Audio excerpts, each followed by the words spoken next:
5 years ago, the Johnson family was destroyed in the villa, and all because the head of the family, out of his own kindness, decided to save the little girl, thereby offending influential people in the capital. And only one child wanted to fight back. But the boy accidentally survived by falling into a deep lake, to spite his enemy. Now, 5 years later, Michael Johnson has acquired enormous power, capable of instilling terror by summoning ghosts and spirits into the real world. He returned to shed blood and avenge his dead relatives. God returned to the world to take revenge, to kill. A girl walks through the heavily urbanized city of New York, full of cars and people. Then, for some reason, she is stopped by a guy unknown to her until that moment. The girl turns around and sees a guy who tells her that he sees her soul turning black and predicts today's bloodbath.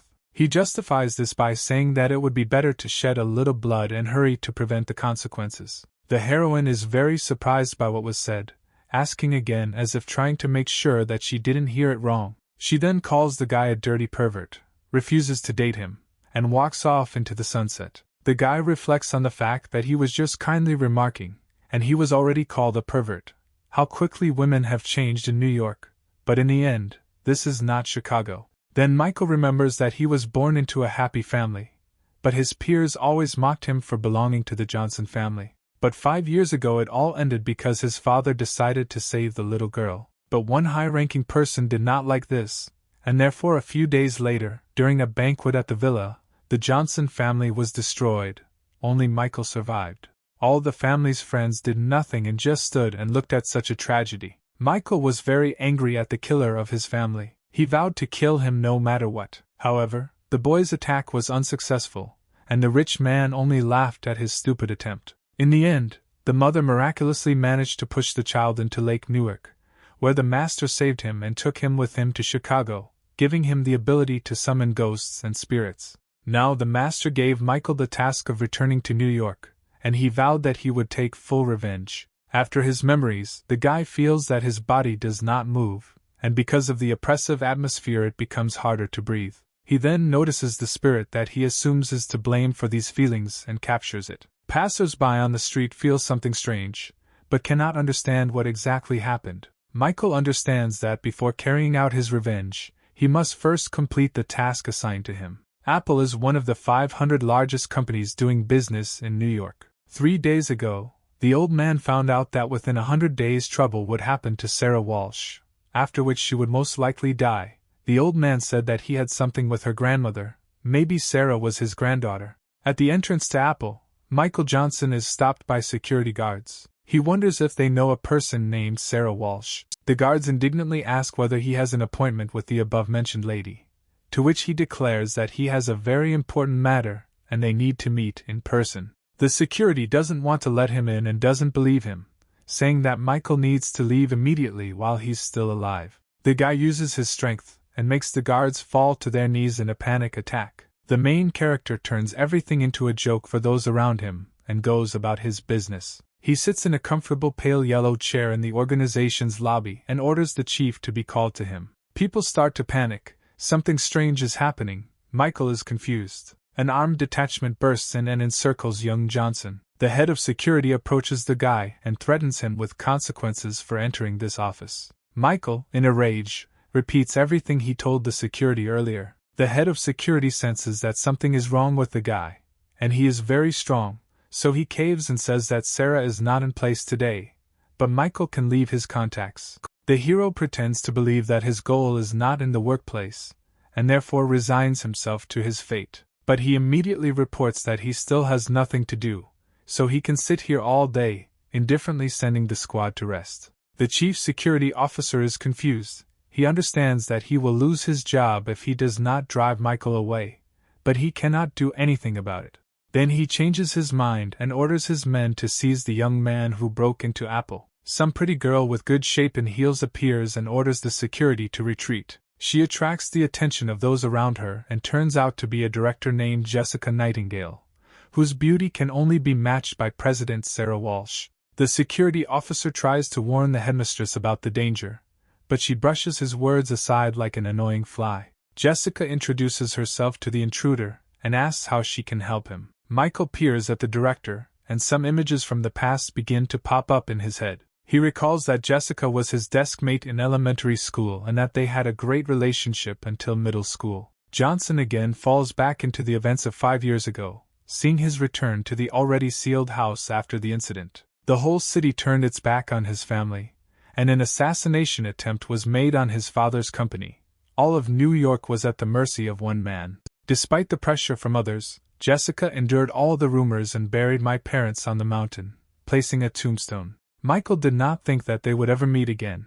Now he is obliged to thank her somehow. Coming out of his memories, the guy finds himself too close to the girl, which she delicately hints at. Jessica repeats her question, to which the guy replies that he saw her somewhere. She is embarrassed, and says that this is an old-fashioned way to start a conversation. The girl ends the conversation, and despite the cries of the clerks, asks to leave the guy alone and not create so much useless noise. Michael notices that Jessica has changed a lot since their last meeting, especially her breasts. He decides that his priority now is Jessica, not Sarah. Director Nightingale gets into his cool, expensive car. Then she notices Michael in her back seat, who shouldn't be there. The guy casually starts the conversation, as if this is how everything was supposed to happen, completely ignoring the girl's reaction. She doesn't understand what the guy wants to achieve, and how he even ended up here. Michael sweetly announces his desire to go for a ride with Jessica, again ignoring her confusion. The girl embarrassedly asks if he was waiting for someone, but he reports that this is not that important at all. Slightly irritated, the heroine says that she cannot allow a stranger to sit in her car, and therefore he needs to introduce himself. Michael reports that he is ready to give his name, while simultaneously sensing darkness and a bloody trail from her soul, which foreshadow a big event, and then shyly gives his name. Downtown, a big, beautiful building that every office clerk would love to be in. Jessica appears at the banquet with Michael, wearing a chic dress that emphasizes the girl's equally attractive figure. All eyes are on her. Everyone wants to know who she is and what kind of guy came with her. They sit down at a large banquet table, surrounded by whispers from those around them that the director has never brought a man over for the evening. Wealthy men immediately gather around her, wanting to get to know her better. Michael remains meaningfully silent, while Jessica tries to keep the attention on herself. Everyone offers Mrs. Nightingale a drink, to which she becomes very embarrassed. Michael intercepts the glass intended for his companion, wondering how many glasses he needs to drink. Those who recently communicated so nicely with Jessica are greatly outraged by the intervention of some unknown beggar. Michael does not ignore the insults, smiling sarcastically. The director takes the glass from the guy, demonstrating his control over the situation. Jessica touchingly reports that she doesn't know how to drink wine, so she asks to be allowed to drink just one sip. This does not go unnoticed by her newly acquired fans. A man with a bottle of wine, standing out from the crowd with his charisma, appears and asks if one sip will not be enough. Jessica, straining greatly, recognizes him as Raphael Burke. Everyone around is gossiping about the influence of the young man and that the last time Nightingale threw a glass of wine on Burke, as a result of which he became madly angry. Raphael angrily reveals that Jessica must drink the whole bottle to atone for her past incident. He clearly makes it clear that this is not a request, but an order. The mistress tries to get out of it by insisting on one glass, otherwise she will cause trouble for others, remembering that she threw the glass on him that time because she thought it contained drugs. Raphael, approaching her at a dangerously close distance, reports that he has already booked the presidential suite, and therefore she will have a place to rest, and she should not break down. Jessica is afraid that there might also be drugs in there this time, so she doesn't dare to drink.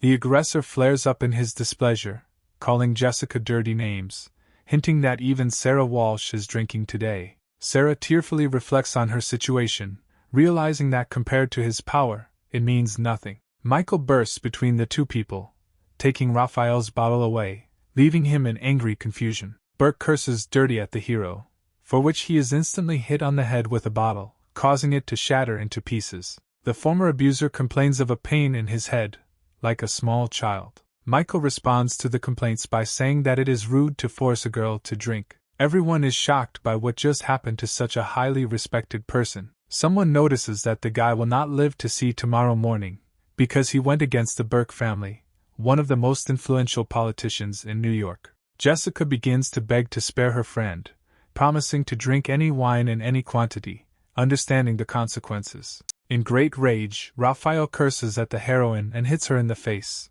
informing her that the two of them will have big problems today. Burke continues to appear, but young Johnson interrupts him with a sharp kick to the balls. Raphael, crumpled on the floor in pain, swears that he will kill Michael, calling him a bastard. The main character flares up with hatred and hits the enemy's face on the floor, saying that he will still see which of them will die first. Many significant-looking men in black glasses appear, who look disapprovingly at what is happening in order to stop. The man standing in front, with growing anger, repeats twice that Michael must let his victim go. Onlookers report that this is the head of the Burke family and also the father of Raphael, and therefore Johnson is finished. Next to the head of the family stands a strange man with a long beard and an inscrutable gaze, who is most likely a legendary warrior. Jessica realizes that she and Michael are in huge trouble, and Raphael calls his daddy for help. Johnson releases the arrogant rich man with demonstrative indifference. In the past, the handsome and charismatic Raphael runs to his daddy like a little coward.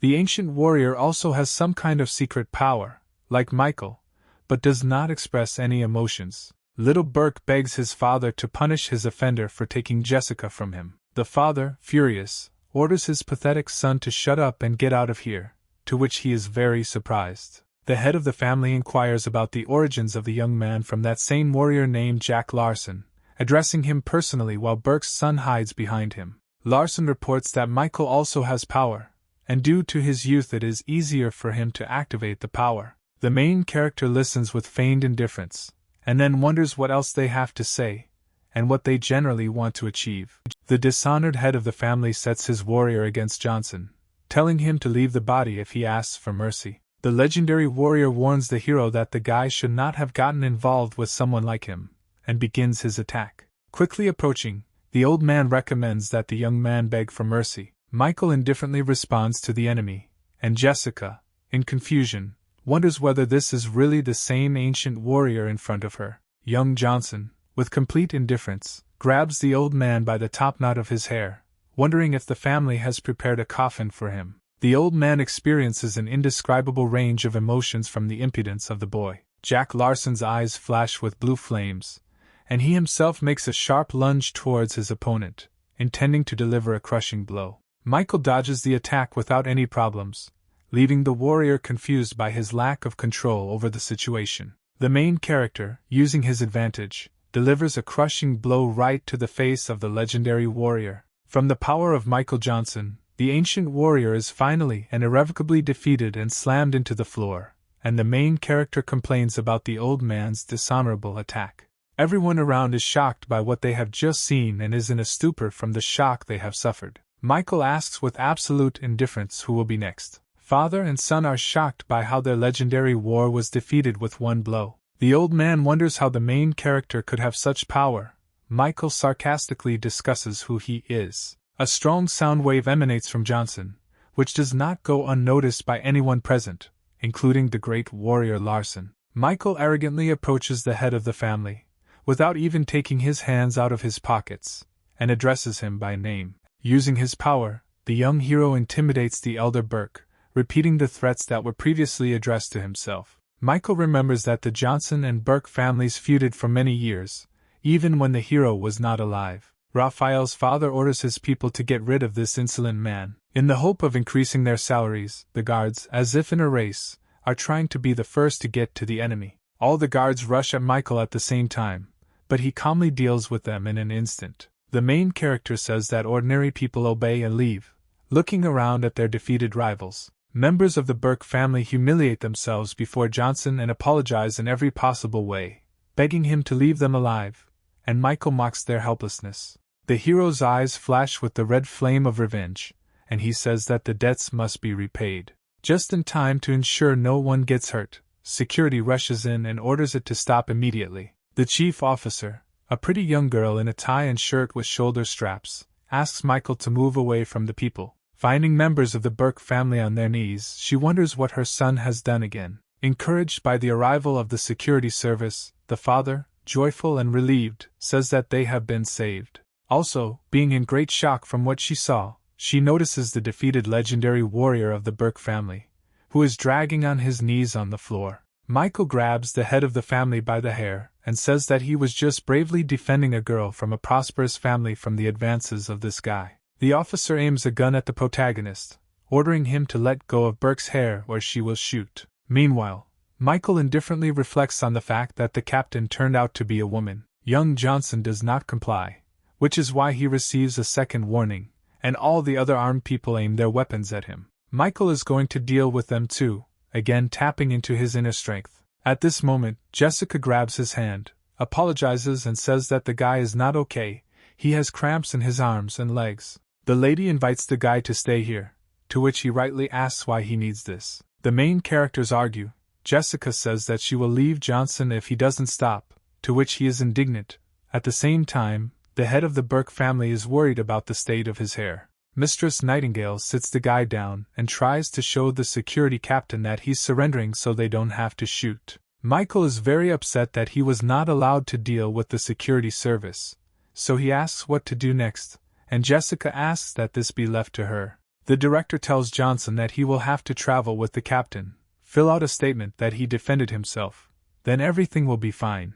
He replies that he will be able to leave without any problems. It's already late at night. There is peace and quiet in the city. The sky is clear, the stars and the police department are clearly visible. Another police officer comes into the office of Captain Jenkins, who is at the crime scene, and reports that they have watched the video footage more than 10 times. The subordinate reports that all cameras show that Michael Johnson acted in self-defense, with the exception of one. The girl asks what he means by doubts in one's cell, to which he shows her the recording. The cameras show that at first the old man approaches the guy, but in the next frame he is already lying on the floor, and what happened at that moment is unknown. The captain reasons that despite their quick reaction, someone could have managed to erase the data from the CCTV camera. Despite the fact that he may have enormous power hidden within him, there is no evidence against Johnson, and therefore they recognize it only as self-defense and let him go. A satisfied Jessica and an indifferent Michael leave the police station into a clear night. The girl is glad that they got off easy. The young hero realizes that if he leaves New York, the Burkes will get their dirty paws on her again. Michael decides that he needs to find time to deal with them. They walk through the city at night, having a nice conversation. The guy offers to walk her home. Jessica begins to get nervous. Johnson reports that he just arrived in the city and has not yet found a place to stay for the night, and therefore he will apparently have to spend the night on a bench in the park. To which the girl replies that she has a free room in her apartment that she can allocate for Michael. Johnson begins to make vulgar jokes towards Mrs. Nightingale, which makes her very embarrassed. They continue their casual conversation, not noticing the car parked nearby. In this car is Captain Jenkins, already familiar to us, who is watching the couple, talking about Michael's strength, since all the bodyguards of the Burke family are former special forces. After reasoning, she calls her brother and sends the CCTV footage in the hope that he will help figure it out. The mountains are at the level of the clouds. A lonely house with a pair of windows and an orange triangular roof has been built here. Captain Jenkins's brother, who has solid muscles, a scar on his face and a bunch of weapons on his back, complains about his sister, since she always asks for his help. He is outraged by the current situation, because he is the captain of the Dragon Spirit Squad, and not a movie policeman, but he still undertakes to help his sister and pulls the laptop with his power. The brother Jenkins turns on the device and begins watching the videos sent by his sister. Smiling maliciously, he is indignant at the inability of the bodyguards to resist such a child. They should be fired. This is a disgrace. The Dragon Spirit captain notices a shot of Michael dispatching opponents without even touching them, realizing that he has the power. He says that skill is the peak of opportunity, and Johnson is a true martial artist. Brother Jenkins calls her and says that he would really like to know more about this guy in the video as soon as possible. There is a growing crescent moon in the sky. There is light cloudiness, a panel house in which the lights are on, and Jessica lives there. Mrs. Nightingale comes out of the bathroom and says that it is now free and Michael can go there. Standing under hot water in the shower, doused with steam, he again begins to remember his past. After being saved from death, he thought it was a blessing, but an even worse nightmare began. On the very first day, without any explanation, the master threw him into a cage with a tiger that had been starving for 3 days. But in the end, Michael survived and defeated the tiger. But this was only the beginning of his trials. The master sent him to dangerous places, tempering his body and soul. Each time he faced hopeless situations, and each time he survived, so he feels alive only when he is constantly in anger and hatred. The last Johnson swears that he will find all those who were at that ill-fated banquet, and they will pay for everything in full. Meanwhile, Jessica is slicing a watermelon, thinking about how Michael has nothing to change into and remembering that she forgot to hide her underwear. In a panic, she runs to pick up what she left in the hope that the guy has not yet seen anything. The girl runs into the shower, asks Michael not to leave, but notices that he has already left and is standing in front of her, covering himself with a towel. In front of him, she cannot say what she wanted and begins to stutter, but he cannot understand what she wants, asks to wait, while he gets dressed and pulls off the towel. She runs away, slamming the door behind her, leaving the guy very bewildered. A very embarrassed Jessica is in her room trying to prove that she didn't see anything unnecessary. Michael understands that she won't come out anymore, but that's good, because he still needs to settle some things. It's late at night in the Burke family's luxurious villa with a swimming pool and the lights on in the room. The father grinds his teeth from public humiliation.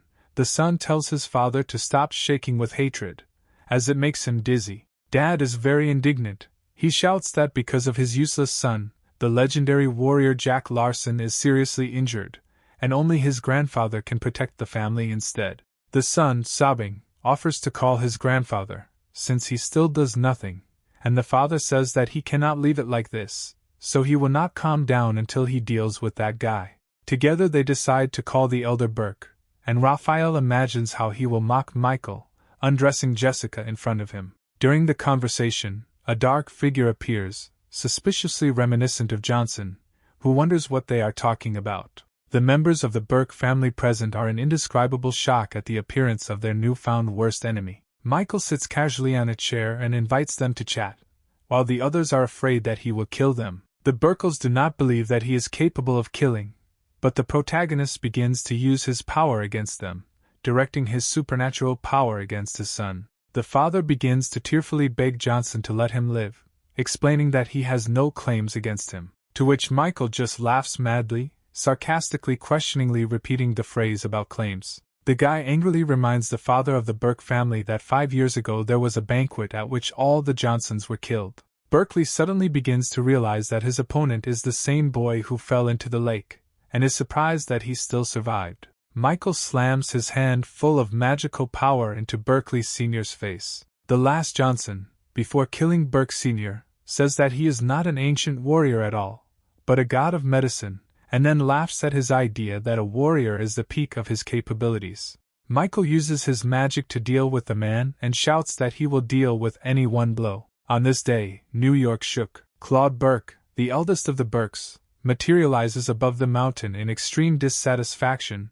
He is dressed in a kimono. Magical energy flows around him. He sees the death of his relatives, but does not know who dared to do it. The old man swears that he will find the one who did this, behead him and chop him into thousands of pieces. At Jessica's apartment, Michael meditates in the company of his power spirit, and muses about how he needs to train more while being there. Johnson is holding a black stone in his hands, a gift from his father for the boy's 10th birthday.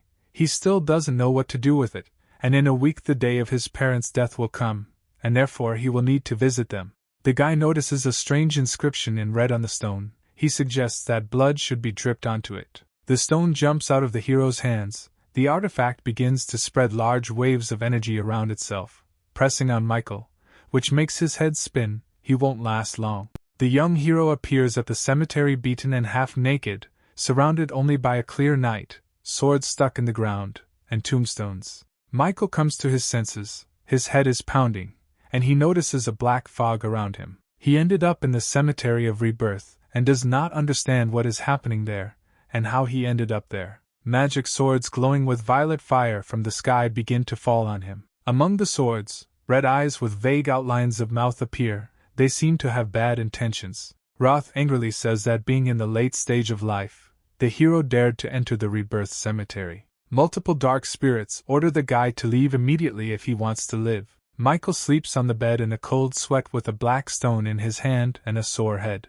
He remembers last night, and that his strength has not yet reached the threshold of entering the rebirth cemetery. There are exactly 100 tombstones, therefore 100 souls. A knock on the door interrupts his thoughts.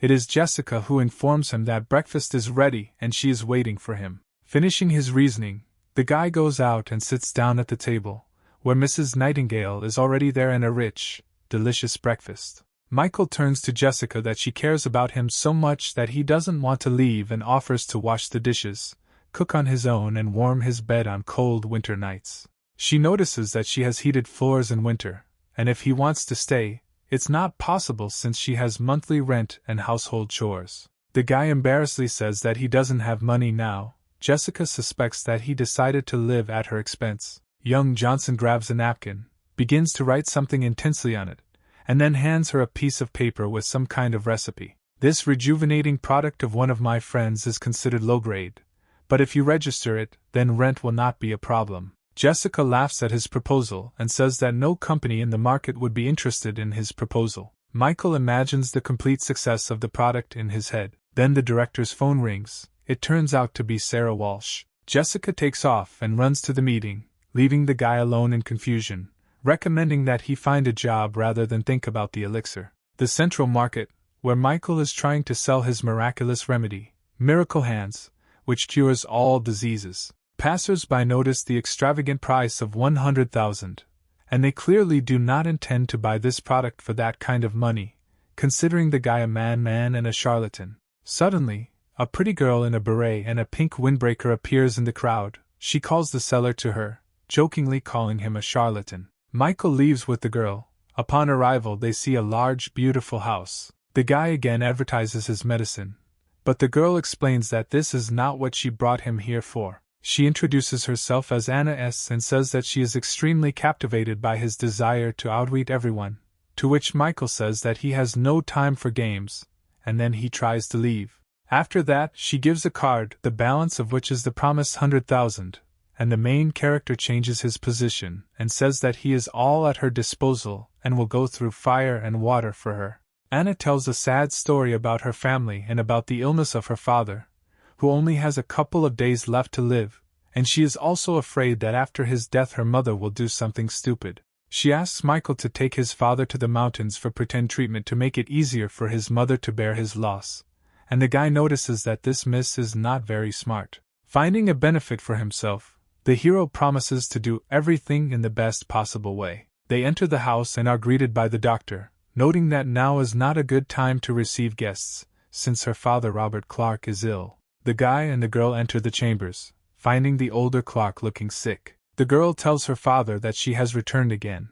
Michael realizes that things are very bad. He sees that this man will soon leave for another world, since his chest is already filled with dead air, and when it reaches his head, nothing will help him. The daughter also sees her father's condition and tells Michael that they have been undergoing treatment for a long time, but not a single doctor could help him, and the latter said that Dad had one day to live. She asks the guy to help hide this fact from her mother at any cost. Then the mother comes into the room and asks if it is true that the father has one day to live, as the doctor told her. Some guy remarks that there is no point in hiding this information from his mother. He introduces himself as Percy Clark, Anna's brother, and says that he has already organized the funeral, which will take place in a picturesque place. The daughter complains about the indifference and callousness of her brother, with which he says this in front of his mother, but he says that his father has already suffered enough, and when Percy himself becomes the head of the family, he will not offend anyone. Michael understands that if his mother is gone, then there will be even more money for Percy, and Anna says that his father will never allow him to become the head of the family, telling his brother that he is just an animal. Percy curses his sister dirty, threatens her cruelly, and raises his hand to her. Michael defends the girl, attacking her brother, saying that her father is not dead yet, but this one has already planned everything. The doctor intervenes and states that the main character has just hit the future head of the Clark house and wonders who he even is. The god of medicine asks for a price of 10 million and promises to heal the father of the family. The mother asks her daughter whether that guy can really help her father, to which the girl lies, saying that she has known him for a very long time and is completely confident in him. Anna reasons that he simply has to cure Dad, because he charged an incredible price for his services. Percy is clearly not happy with the intervention of some charlatans sent by his sister, and feels from him a danger to himself and his plans. He does not care what happens next. The main thing is that he will definitely receive an inheritance.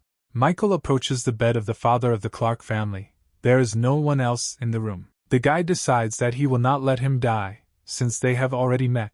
Particles of his power begin to appear around him. He reports that the knowledge he has acquired about medicine should be enough to pull the old man out of the ghostly gates. Michael's eyes glow pinkish purple and he recites a spell. Robert, to the loud exclamation of the guy who shouts "Get up," rises into the air. Black energy begins to come out of his eyes and mouth along with dark smoke. Michael realizes that this battle will be much more difficult than he expected, since the man is enveloped in the energy of death. But the old man still has a pulse, and therefore all is not lost. Michael continues to fight with the dark force of death for the body of the father of the family. The dead spirit escapes from the man's body, and Michael catches it in his fist. The remnants of the dark essence forcefully splash out from the old man's body, heading into Michael's fist. Exhausted but alive, the old man falls onto his bed, and Michael argues that saving him was harder than killing any of his previous opponents. The god of medicine goes out the door to his waiting relatives and reports that everything is fine with their head of the family, and he will wake up soon. Percy can't believe his ears and the fact that his plans will go to waste. Anna doesn't understand whether her new acquaintance is deceiving them, and her mother cries from her newfound happiness. Michael asks to pay him. The enthusiastic wife of the reborn thanks him and gives him a card, telling him the password for it. But Percy, clearly dissatisfied with this set of circumstances, intervenes and brings his mother down to earth, reminding him that his father has an advanced stage of lung cancer, and it is not possible to cure him. Percy sticks his finger in the supposed charlatan's face, insisting that he must see the results first, to which the medicine god replies that it wasn't that easy for him to earn that money and grabs his finger. The next moment, Percy is already writhing on the floor in pain, and Michael says that he took the money as if for a consultation, and the master will wake up for 3 days, and after that they can turn to him again. And if they don't come, then death for their relative is already guaranteed. Percy, enraged, vows to finish Michael off, and the doctor tries to calm him down, and says that he will help him sort everything out. Then, unexpectedly for everyone, Robert comes out to the family. The son is in incredible shock from what he sees, and mother and daughter are sincerely happy to see him. With his first words, the father asks where the doctor who saved his life has gone. The head of the Clarks thanks his wife and daughter for calling such a wonderful doctor for him, and sarcastically remarks to his son that he has done a lot of good things lately. The father angrily attacks his son, knowing full well what he really planned, and that Percy will never see his father's money again unless he finds the doctor who saved his life again. At the same time, a meeting of directors is taking place at the Apple office, where it is reported that shares are falling, and the company is in a difficult situation and that the forecast will not change in the near future.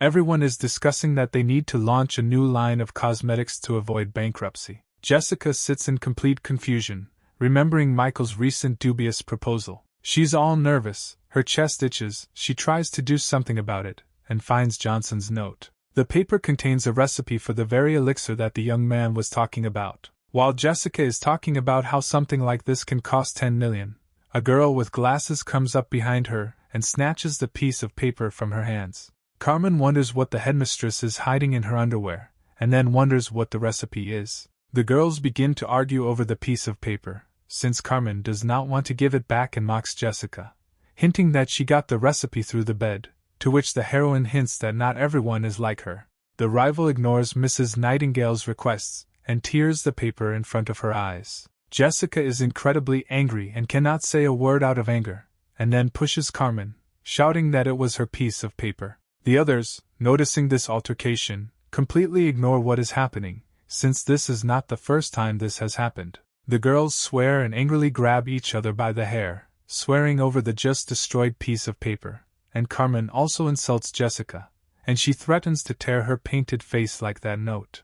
Some seemingly bossy woman appears and tells the girls to stop quarreling immediately. Apple President Sarah Walsh fully enters the room, her eyes glowing, and the flames of her employees' fear of her person blazing behind her. Everyone calms down and the meeting begins. Everyone present listens carefully to the president's speech. She is very unhappy with the research and development department because their products remain the same for many years. Workers try to justify themselves by complaining about high competition and the fact that they have already searched through all the known recipes. But this does not help improve the effects of cosmetics. Sarah thinks in her head that it took her a long time to build her biggest cosmetics company, and therefore she can't give up so easily. Carmen sarcastically remarks that Jessica had some kind of recipe from a famous person. Everyone gets inspired when they hear the name of this person, wondering if she really has something like that. She reports that this is not entirely true, because this recipe was written by her friend. Jessica frantically shows the torn piece of paper, trying to say that her friend was just trying to make a joke. Everyone around is disappointed with the priceless formula written on a napkin, and Carmen is happy that she was able to humiliate her rival by making her look like a fool. Then one of the employees of the Research and Development Department notices that the recipe is true, despite everything. All the hatred of those gathered was directed at Carmen, since everyone saw that she was tearing this napkin to annoy Jessica. Sarah promises to fire the culprit, and if the recipe is not restored, then to prosecute her. Carmen begs for mercy, noting that she did not do this on purpose. The employee reports that with this formula, they will be able to make a real breakthrough in the industry, surpassing their competitors. The president is extremely inspired by the information received and orders an immediate search for the pieces and restoration of the elixir recipe. Carmen is shocked that Jessica had the same recipe, and she also helped introduce it, so she freezes on the spot, and Sarah tells her to go to the shopping department. They will look after her. The director returns home and calls Michael, but he seems to have already left. Jessica sits on the sofa in thought and wonders whether her new friend, who wrote that very recipe, will return. Michael amazes the girl with his actions, because in fact he is a stranger who spent the night with her and wrote the right recipe. She even begins to think that he is the hidden ruler of the world. Someone's hand falls on her head, she begins to scream in horror, covered in cold sweat, and behind her is a guy whom the heroine was thinking about just recently, who asks why she called him and how she is doing. Jessica asks when he managed to return. The guy says that he had just heard her call. They talk. The girl is incredibly embarrassed. She asks to write the recipe for the elixir for her again, since the previous formula was spoiled. Michael reports that the recipe is not that good yet, it's just a note. The guy offers to write another recipe. The guy is about to go to bed, and therefore says that Jessica should also go to bed early today, but she tries to continue the conversation, grabbing his hand. Michael jokes that he is ready to listen to her if she asks him as a man, to which the girl says that she can still call the police. Jessica turns the conversation to the topic of his search for Sarah Walsh, and says that she herself wants to see him. The guy with a dissatisfied face repeats Sarah Walsh's name, and says that he won't go to her. He can't, he's busy. The girl tries to remind him that he went through a lot to get to her, and now he himself is resisting. He quips that yesterday his love was ignored, so today it's his turn to be hard to touch. Michael insists that Mrs. Walsh call him herself tomorrow, since he is not in the mood to go to her, after which he ends the conversation and goes to bed. Then Jessica's phone rings. It turns out to be her boss, who is interested in what she was able to get from Michael. Sarah says she'll think about contacting him herself, but for now let the director keep an eye on the guy. The president, having hung up the phone, talks about what an unusual young man she came across, who first makes a scene in the office, and then does not dare to come. The next morning, Michael enters the Temple of Humanity, pondering the strange appearance for the pharmacy. Michael notices a long line at the pharmacy, so he decides that he needs to look around first, at the largest pharmacy he has ever seen. Michael stops next to a huge painting, which he really likes, even though he understands that it is just a fake. Michael notices that someone behind him asks where this beetle came from, turns around and sees in front of him Lily and Jacob Sanders, who are grandfather and granddaughter. The girl is indignant that the guy called their family's treasure a fake, noting that she doesn't may be so, since it was bought in the capital.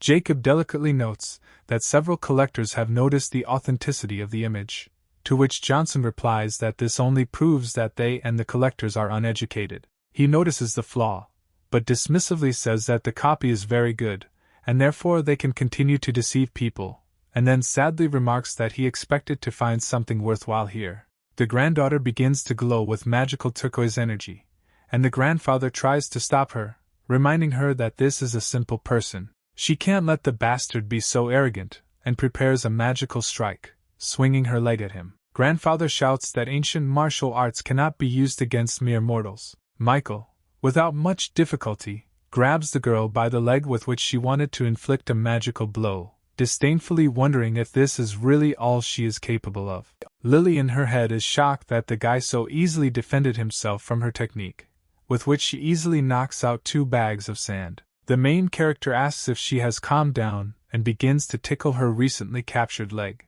The tickling makes the girl lose concentration and falls to the floor, leaving her grandfather shocked by what is happening. Michael jokes and laughs at the girl's abilities, but says that a couple more years of training could fix everything. Lily Sanders screams in rage at her attacker, who remains completely indifferent. The adult notices that he coped with her reception without any problems, and therefore only with his mercy, she is still healthy, and she complains that he simply pissed her off, so she would have easily won. Michael hints that he can repeat it at full strength by showing her terrifying form behind him. The girl wants to run away. The grandfather apologizes for her behavior, and also orders his granddaughter to apologize.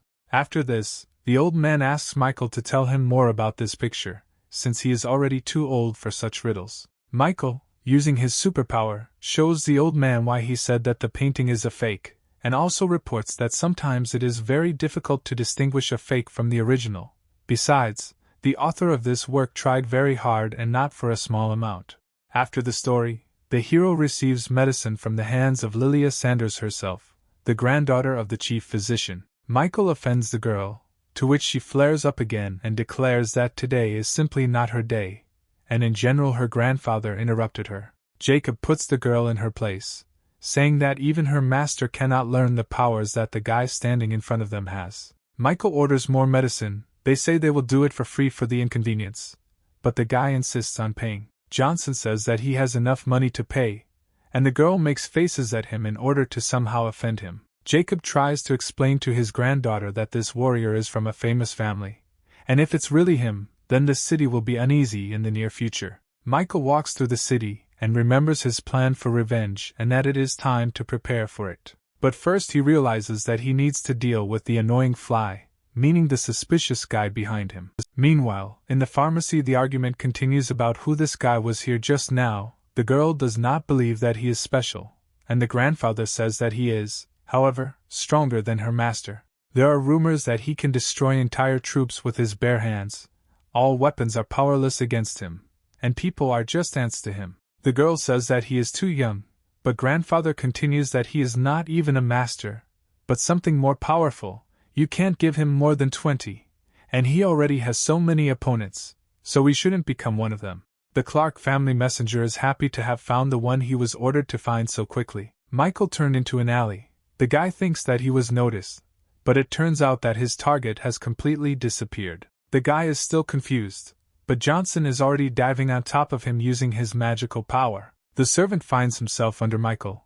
The young hero tells the servant not to force him to kill. The pursuer asks for mercy, promising to tell everything he knows. The guy turns out to be a private detective and tells everything about himself, his family, profession, hobbies, complains about living conditions, says that he took out a loan. Michael explodes and shouts that he needs the name of the customer, and not all the nonsense he just heard. The detective says that the father of the Clark family is looking for him everywhere, and has offered a reward of 1 million for his capture. Michael remembers about the untreated old man. The detective simultaneously offers a lucrative offer, asking him to go with him to the customer. The hero leaves indifferently, recommending the guy not to do this kind of thing again if he wants to live. The character returns to the house and notices a very nicely dressed Jessica there, who is getting ready to go somewhere. She tells Michael that they are going shopping together to get new clothes for him and a phone to keep in touch. He says that she shouldn't spend so much money on him, and Jessica tells him not to worry about it, taking his arm and heading to the store. Michael is standing in his new dress suit. It suits him very well, perfectly complementing his appearance. Jessica embarrassedly remarks that he looks very attractive in this suit. She, winking, says that in this form it's not even a shame to pick up students, and also wonders if he has anyone and talks about her friend's older sister as a real beauty, to which the hero sharply replies that he doesn't have one. There will never be a girl. The girl suspects that Michael has never fallen in love and that he is generally a virgin, but he remembers in his head that he clearly had no time for this. For 5 years he honed his skills, and therefore he had no time or desire to communicate with girls. But once upon a time, when his family was still alive, he liked Lucy Vox, who was the most beautiful in school. He even wrote her a love letter, which she replied to. The answer was a request to admit this in front of everyone at the line at school, which he did in his naivety, and she blew him off in front of everyone. It was a trap, and he fell for it.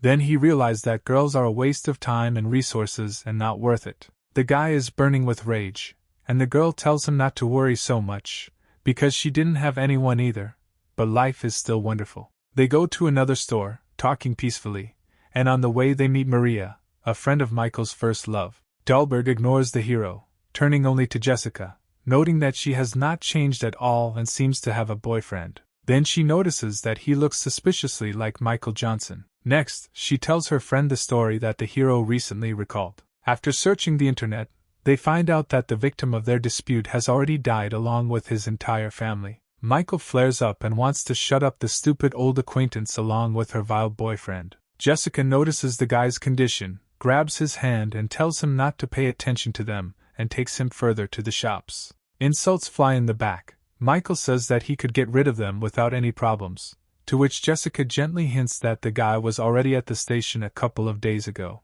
They notice a very cool suit that would be great for Michael. The consultant notices them and says that they made a great choice, and the price is only $360,000. Jessica realizes that she doesn't have enough money on her card, so she tries to pretend that the suit doesn't suit him at all. Maria Dahlberg appears again and speaks, insulting Mrs. Walsh, to which she tries to justify herself. Jessica is very angry and wants to hit her friend, but she threatens with her connections and says that there will be consequences. Michael can't hold back his emotions and gives this pathetic woman a juicy slap, telling her that she'd better shut her mouth forever. Everyone is shocked by this act. Jessica is surprised. An old friend is surprised that she was hit. Her boyfriend is very confused. The bitch's boyfriend threatens with his status, simultaneously performing some actions on the phone, saying that such poor people as they can only dream of money like his. In the midst of an argument, Percy appears with his father, who are confused by what they saw in the store. He wonders how someone dared threaten the god of medicine using his own company's name. The boyfriend cannot believe his eyes. He sees in front of him the president of the company, who should now be seriously ill. A girl and a rich guy bow to the power of the father of the Clark family. The president ignores the clinging, heading straight to his savior, thanking him for saving his life in sincere gratitude. Everyone around is shocked by the relationship between the rich man and Michael, especially Jessica, who thought that her friend had no power. Michael disappointingly reports that, unfortunately, most of his family is not happy to learn that he survived, but the master says that his son is ready to improve and orders him to kneel before Johnson. The guy, sitting on his knees, apologizes for the inconvenience caused to the god of medicine. Those familiar with Percy are shocked by his behavior, because he has always been very proud and incapable of such things. Michael pointedly ignores everyone around him and turns to Jessica, saying that it's time for them to go to some women's clothing store to buy her something too. The father punishes his son, believing that Michael's neglect is caused by his behavior, and also informs him that if he never earns forgiveness, he will spend the rest of his life on his knees. The bitch's boyfriend notices that the president of the company made a mistake about something, to which he slaps the slanderer in the face and says that he and his father no longer work there. Maria Dahlberg notices that they crossed the path of the wrong person, and her boyfriend is crying because he has nothing more, and now he is the rogue here. Jessica and Michael leave the store with a bag of clothes. The girl happily reports that the guy couldn't pay the rent, but allows himself to buy clothes for her. Mrs. Nightingale is very touched by Johnson's behavior, and he knows that she took pity on him, buying only goods at a discount. Although everyone understands that he has millions in his hands, she really is a good girl. Already on the street, the Clark's father Robert catches up with them. He asks the young people to wait for him. With a helpful face, he invites them to take a walk. Behind him are two of his employees with their arms full of boxes with expensive brands. Michael asks what he needs, and the head of the Clarks says that he does not need Johnson, but the girl next to him. He says that he has gifts for her and hands over everything that his servants had behind his back. Jessica realizes that these are the things she wanted to buy, but for which she did not have enough money. Johnson understands that Robert is not a mistake, and therefore decided to come from the side of a girl who is easier to please. Michael notices his interest in saving his life, and therefore says that he will come to them tomorrow at 9 o'clock in the morning, giving him one last chance. Robert is very happy that Johnson paid attention to him, and reports that he and his company are always ready to provide him with any help. An unknown mansion, in which Dahlberg tries to prove to Lucy Vox that she saw Michael Jocelyn, who has not changed at all in appearance, but his character has undergone major changes. The girl is very interested in the words spoken by her friend, so she listens very carefully to the detailed story about the guy's adventures. Lucy notes that a young man must have very great status and power for Robert Clark to crucify himself in front of him, and if Michael had survived, he would have been homeless, so this whole situation is simply unthinkable. The girl reflects that 5 years ago the Johnson family was weaker than the Vox family, so even if he survived, the situation cannot be equal to hers. The couple gets to Jessica's house. She is very interested in how Johnson knows Robert Clark, because she could only dream of buying such expensive things. Interrupting her enthusiastic thoughts, the girl remembers work and wonders if Michael will meet with the president of her company. Jessica teases the main character, but he calmly parries her attack and sits down to watch TV. It is reported on television that 2 male bodies were found in the same mansion. The report said that the dead were Raphael Burke and his stern father. The police confirmed that it was a brutal and premeditated murder. Jessica, horrified, says that, of course, she would like to take revenge on them, but obviously not in such a harsh way. Michael reports that bad people tend to make enemies for themselves, and therefore this is a common occurrence, and also indifferently says that this is his doing. Mrs. Nightingale does not believe that her friend could do this, because being able to fight well is not the same as being able to kill. She rejects the guy's words, changes the subject and goes in a cheerful mood to try on new things that she has just purchased. Michael goes for a walk through the quiet city at night, talks about the medications he has purchased, and realizes that now he has everything he needs to train his skills. During his thoughts, he meets Captain Jenkins, who is already familiar to him, and she is glad that they have finally met again. The hero remembers who it is and says that he is busy now and is trying to leave. The officer, as if to the point, asks if the guy has heard about what happened to the Burke family, even if she doesn't believe that it could be him. But the Johnson family has gone into oblivion. Michael interrupts her by grabbing her by the neck, sparkling with his power, and asking what she is hinting at. A frightened Jenkins realizes that despite her martial arts training, she can handle the guy, and also says that there are still some things they need to discuss, but she wanted to do it over dinner. He refuses and leaves, saying that he has other plans for this time, and the girl is trying to catch her breath after the capture. She argues that the guy has achieved perfection in ancient martial arts, but even in 5 years it is impossible to achieve such a result. What happened to him during this time? Michael is standing in the kitchen of Jessica's apartment, chopping ingredients for something. He plans to use Nightingale's microwave while she sleeps to practice alchemy. Something goes wrong, and the guy realizes that the ingredients the doctor gave him have already gone bad. But at the same time, he still manages to create at least 5 red spheres, although he should have gotten much more, but this should be enough. In the morning, Jessica wakes up from some noise and goes sleepy into the living room, yawning heavily. In the hallway, she discovers Michael, who is intensively getting ready for something. He says that he is going for an examination, and if necessary, he will gladly accept her call. She says that she would not call him a doctor, because he talks some kind of nonsense all day long, and argues that he knew the recipe, and therefore can be able to heal. Then she remembers the incident that happened with the Johnson family. She does not understand why trouble befell such a good family. Each member was as kind as possible. Anna is standing somewhere in the middle of the city, and seems to be actively waiting for someone. Some guys are thinking about who such a beauty might be waiting for, a friend or a boyfriend. One of them says that a rich girl can't wait for a guy like that, she can only drive around in an expensive car with a security guard. The second agrees that there is something in this meaning. A third appears and says that she is clearly not waiting for one of them, but they are intrigued by his words. Michael says that he doesn't understand women, but this girl is clearly waiting for him, and not anyone else. The guys begin to mock Johnson, since a beauty with such a luxurious car cannot wait for a freak like him. But at that moment Anna notices him and calls the main character. Anna runs up to Michael and is genuinely happy to see him, leaving the other two guys confused. She brings the hero to her home in a luxurious living room, where Robert Clark and his wife are already waiting for them. Michael hands over 5 already blackened balls, and the patient wonders if this can really be eaten and asks if there is any alternative, such as acupuncture or a decoction. The hero says that you need to eat all 5 of them at once. Robert obeys and throws them into his mouth. The father of the family immediately flares up with magical energy, shocking those around him. Robert feels full of strength and energy under the influence of a large number of medicinal herbs. The completely revived head of the family almost flies into the sky with joy.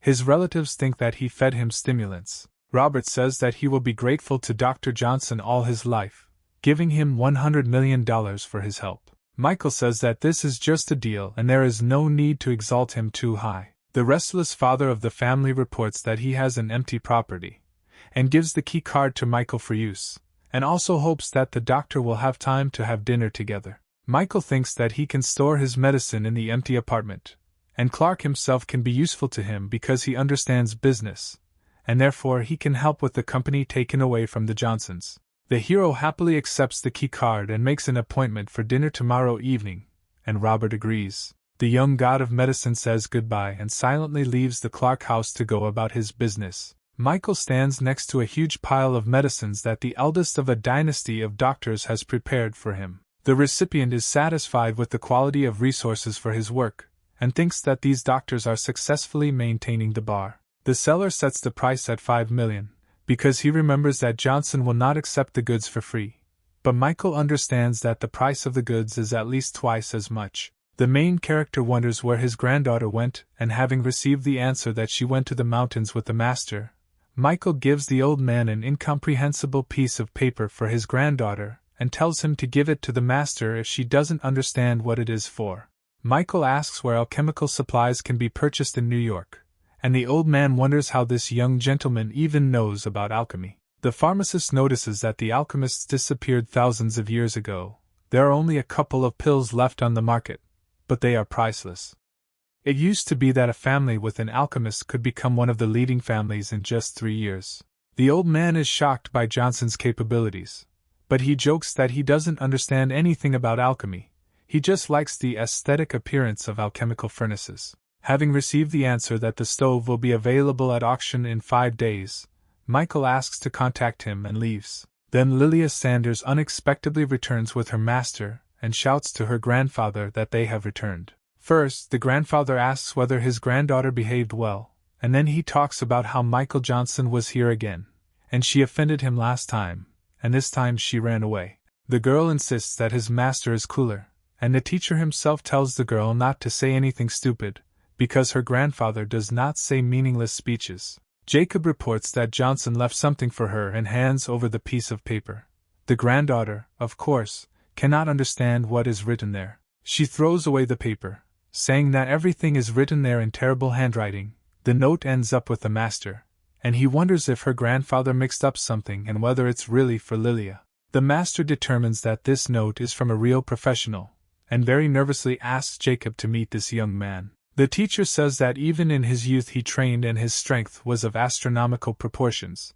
After a long time he noticed that something even touched his internal organs. The girl says that this explains the discomfort she feels after training. The master reassures the girl that there is nothing wrong with this, because he is watching her so that nothing happens. He says that if he continues to train himself, he will die, but Johnson wrote on this piece of paper a salvation that will help him become even stronger. The girl thinks that even if the master calls this guy a noble man, she doesn't understand who he really should be. Michael stands near a huge villa and realizes that this is exactly what Robert Clark has prepared for him, and not some luxury room that he was counting on. The guy didn't think it would be so big. He is simply delighted with the apartment provided to him and praises the furniture, and notices that he likes Robert more and more. The guy thinks that it's somehow lonely here for one person, and therefore he's going to invite Jessica here too. At the same time, Jessica calls Johnson to say that she needs to return home to her parents for a while, so they will not meet in the evening, and Michael is a little worried about her. The hero argues that his house used to be smaller, but it always had a harmonious and lively atmosphere. Michael remembers that tomorrow is the anniversary of his parents' death. He promises to avenge them, He has already managed to get out of the whirlpool, which means revenge is just around the corner. Michael hears the doorbell ring and goes out to take the large quantities of medications brought to him, noting that he can easily fit all his purchases in this building. The elder Sanders personally calls him, along with his granddaughter and the master, informing him that they are ready to help him at any time, if anything else is needed. Here Michael draws attention to the ancient warrior who came with them, and he greets him and slightly swears. Michael politely invites them to his new mansion, wondering who this great warrior is. He falls to his knees and introduces himself as Jason Reynolds and thanks him for saving his life. Lilia is shocked that her master fell on his face in front of the guy. The master calls him a benefactor and a great master, to which Johnson wonders why they call him that and scratches his head. Reynolds is very surprised, thinking that he is even stronger than the great master, since this is the basic knowledge that everyone has. Michael pretends that he is a beginner and does not understand the classification of martial arts ranks that is accepted here. The master is glad that he can teach such a warrior something and enthusiastically says that there are 4 levels: external force, internal force, master of half transformation and master of transformation. And Jason tells Michael that he is at the highest level and belongs to the class of transformation masters, and countless martial artists look up to him. The idea pops up in the head of the main character that his strength is an order of magnitude higher than those classifications that are accepted in New York, which goes without saying.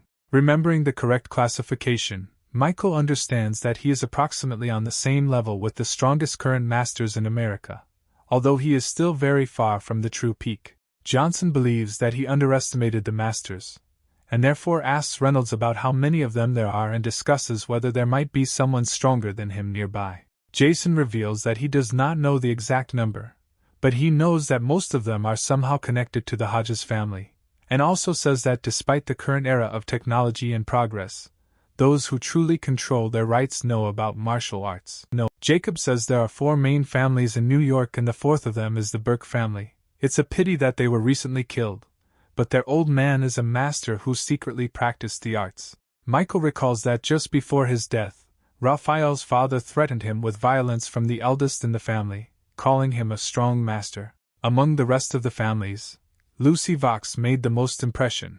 If not for her humiliation, he would not have received the brand of a worthless person. He declares to himself that he will soon deal with her, showing who the real nonentity is here. Reynolds, from the outside, senses a strong aura of hatred surrounding Johnson, and wonders how much blood Michael has on his hands at such and such an age. The main character walks through the evening city, cheerful crowds of people milling around, busy with their evening rest, and he talks about the fact that Jessica does not answer his calls and is afraid that something has happened to her.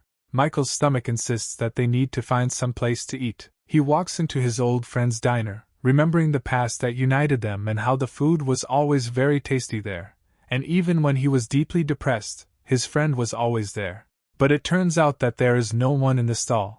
But Michael still decides to order something. Michael asks to bring him a branded kebab and a bottle of something, but is refused, since the owner is already closing the stall and recommends that he eat elsewhere. A woman familiar to Michael says that tomorrow they are moving to a new place, where he can visit them. The hero is sincerely surprised that they are changing place after so much time and is wary at the sight of an abrasion on the face of a friend. A man appears out of nowhere and brings the order to the young man, saying that there is no need to drive away the guests. The guy also recognizes his face and is even more worried, since he was also beaten, and they have always been friendly. There can be no violence in their family. The hero salivates at the sight of the delicious kebab, which he associates with childhood. Michael is enjoying the dish when a chair flies past him, which he successfully smashes with his magical powers, already in a fighting mood. 3 big guys burst into the cafe, who notice that the guy is not a failure, but today they need a store, so he can finish eating and leave. The owners of the establishment had clearly already met these guys, fearfully calling the leader Tiger. The Tiger runs into an old acquaintance of Michael, forcing him to pay for security, starting a skirmish. The big man threatens that he knows where the cafe is moving, and therefore threatens to destroy it too if he doesn't have $50,000 tomorrow. The Tiger condescendingly recommends that Michael leave, and the hero sharply replies that it would be better for them to leave. The big man is irritated by such insolence, and is about to show Johnson that he cannot be joked with like that, but Michael knocks the wind out of him with one blow.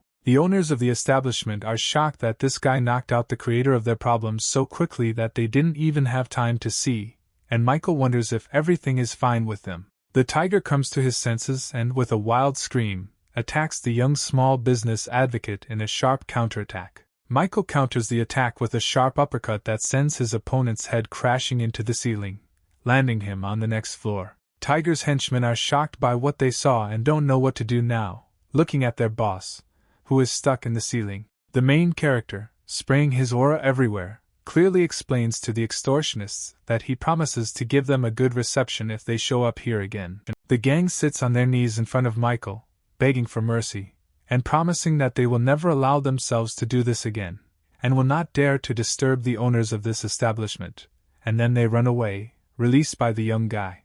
Johnson examines the mess in the cafe that was left after their fight and thinks that it would be good to force the villains to clean up here before letting them go. The owners ask the guy if he is Michael by chance, to which he joyfully remarks that they forgot him. Everyone is glad that they met an old friend. The owners of the establishment notice that Johnson has always been different from the other visitors, so they could not forget him. Michael returns to Jessica's apartment late in the evening and asks if she is home. The hero finds the girl and asks why she didn't answer his calls. Then she turns to face Johnson and it turns out that it is not Jessica at all, but Sarah Walsh herself. Michael doesn't quite understand what this girl forgot at his friend's house, but she comes up with an excuse, to which she asks why he lives here. He says that Jessica sheltered him for a while.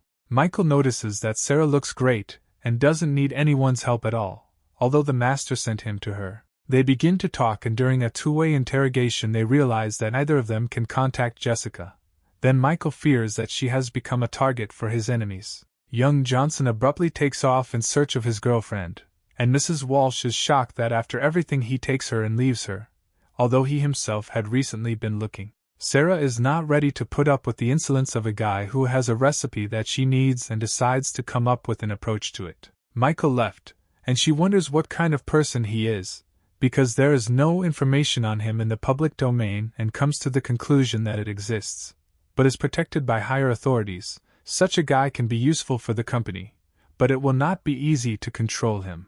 The girl cannot come to terms with the loss of such a shot, and therefore decides to achieve it at any cost, since this is very important for her company, and he himself was the first to come to her. Michael wanders alone through the night in New York, realizing that the city is too big, and he has no information, and therefore it is not possible to find Jessica alone. He is afraid of being late.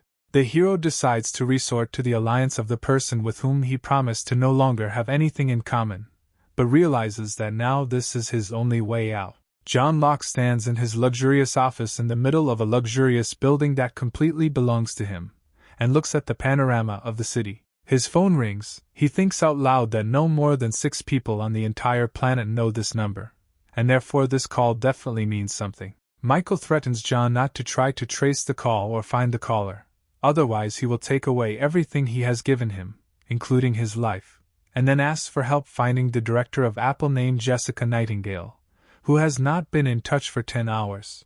Then he explains that he should have information about this person in the next 5 minutes and hangs up, leaving the listener in nervous confusion. A man with an interesting tattoo on his arm says that he kept this phone for 3 years and was looking forward to this call. John tells Michael that Jessica is now in the hospital because she received a call about the critical condition of some patient. She is still there. She needed an urgent operation. The director has already managed to sell a car for $50,000 while she was there. Mrs. Nightingale is in a very upset state. She has already connected all her finances and even sold the car, but there is still not enough money for the operation. Jessica's parents say that they have also already collected all their money and even contacted distant relatives with whom they have tense relations and have not communicated for a long time. Jessica's uncle, who obviously has a lot of money, arrived at the hospital and wonders what had to happen for them to start looking for him. Relatives beg to borrow money for the operation, but the uncle reports that his business is going through hard times, and therefore he has no money. The uncle's wife notices that a match needs to be found for the son of an influential man, and Jessica is beautiful and there is no doubt about it.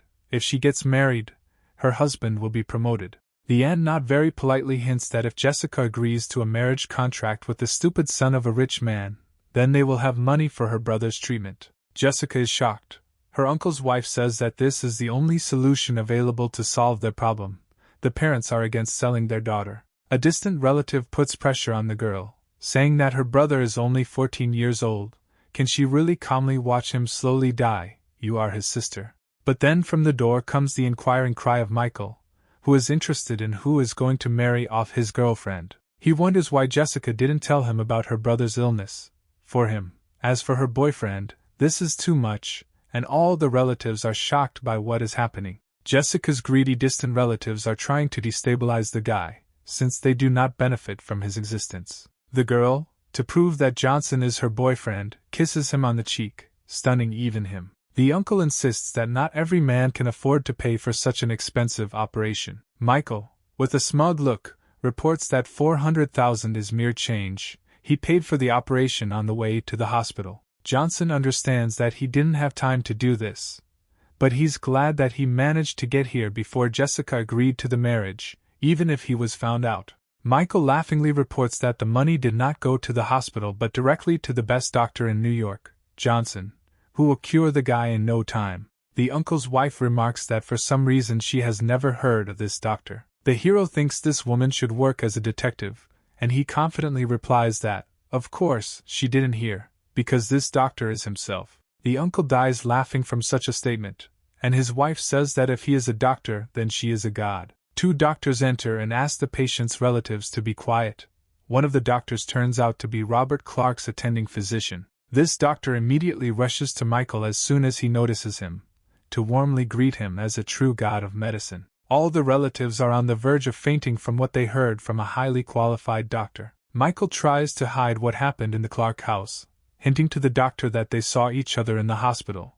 But the doctor does not accept the information received and directly reports where they saw each other before.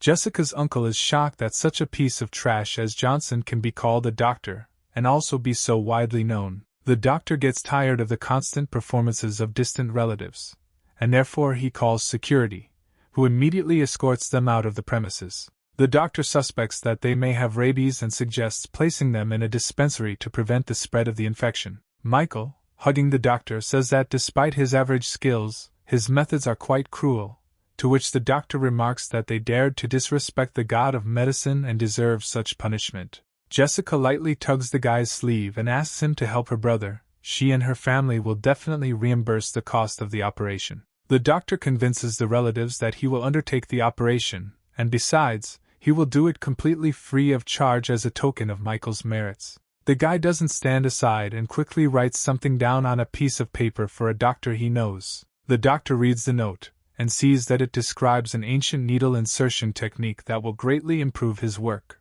Michael also takes out his card and wants to pay despite the doctor's previous words, but he strenuously refuses, saying that he will sort everything out himself. The relatives themselves are on the verge of ending up on the operating table from the exorbitant surprise they experience from everything that happened before their eyes in the last 5 minutes. The parents are very surprised that their daughter has a boyfriend, and one who is capable of such actions. Upon leaving the hospital, Jessica's parents send her home to rest, saying that from now on they themselves will be able to look after their son. Then the father calls his daughter over and says that he and Michael, while they are not yet married, should not forget about contraception, leaving Jessica very embarrassed. Michael, who heard this, further confuses the already hurt girl, saying that he did not think that her father was so concerned about safety. Jessica, blazing with anger and embarrassment, screams at Michael because he overheard someone else's conversation, to which he only notes that he just has keen hearing. Finishing the conversation, Jessica is about to go home by car, but remembers that she pawned it, and therefore will try to return it tomorrow. The guy pretends that he doesn't understand what Jessica is talking about, and says that she left him the keys to her car. The girl rushes into Johnson's arms, warmly thanking him, who clearly did not expect such an outburst of feelings. Already behind the wheel of the car, Mrs. Nightingale wonders why Michael is helping her so much, to which he reports that she may find out about it tomorrow. The girl feels the cold, saying that the air conditioner is broken, but Johnson realizes that, unfortunately, Everything is not so simple, he feels the spirit of extermination nearby.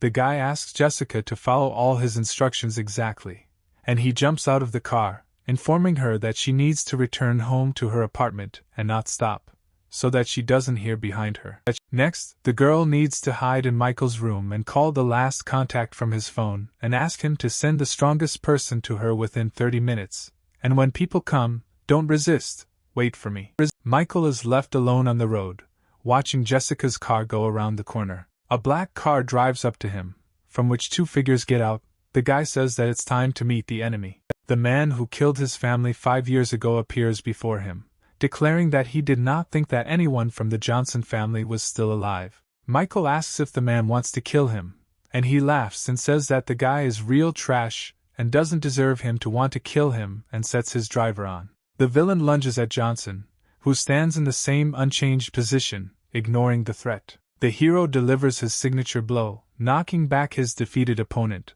calling him a weakling. The main villain says that it was useless to give such a weakling a chance. The man admires the perfection that Michael has achieved in 5 years.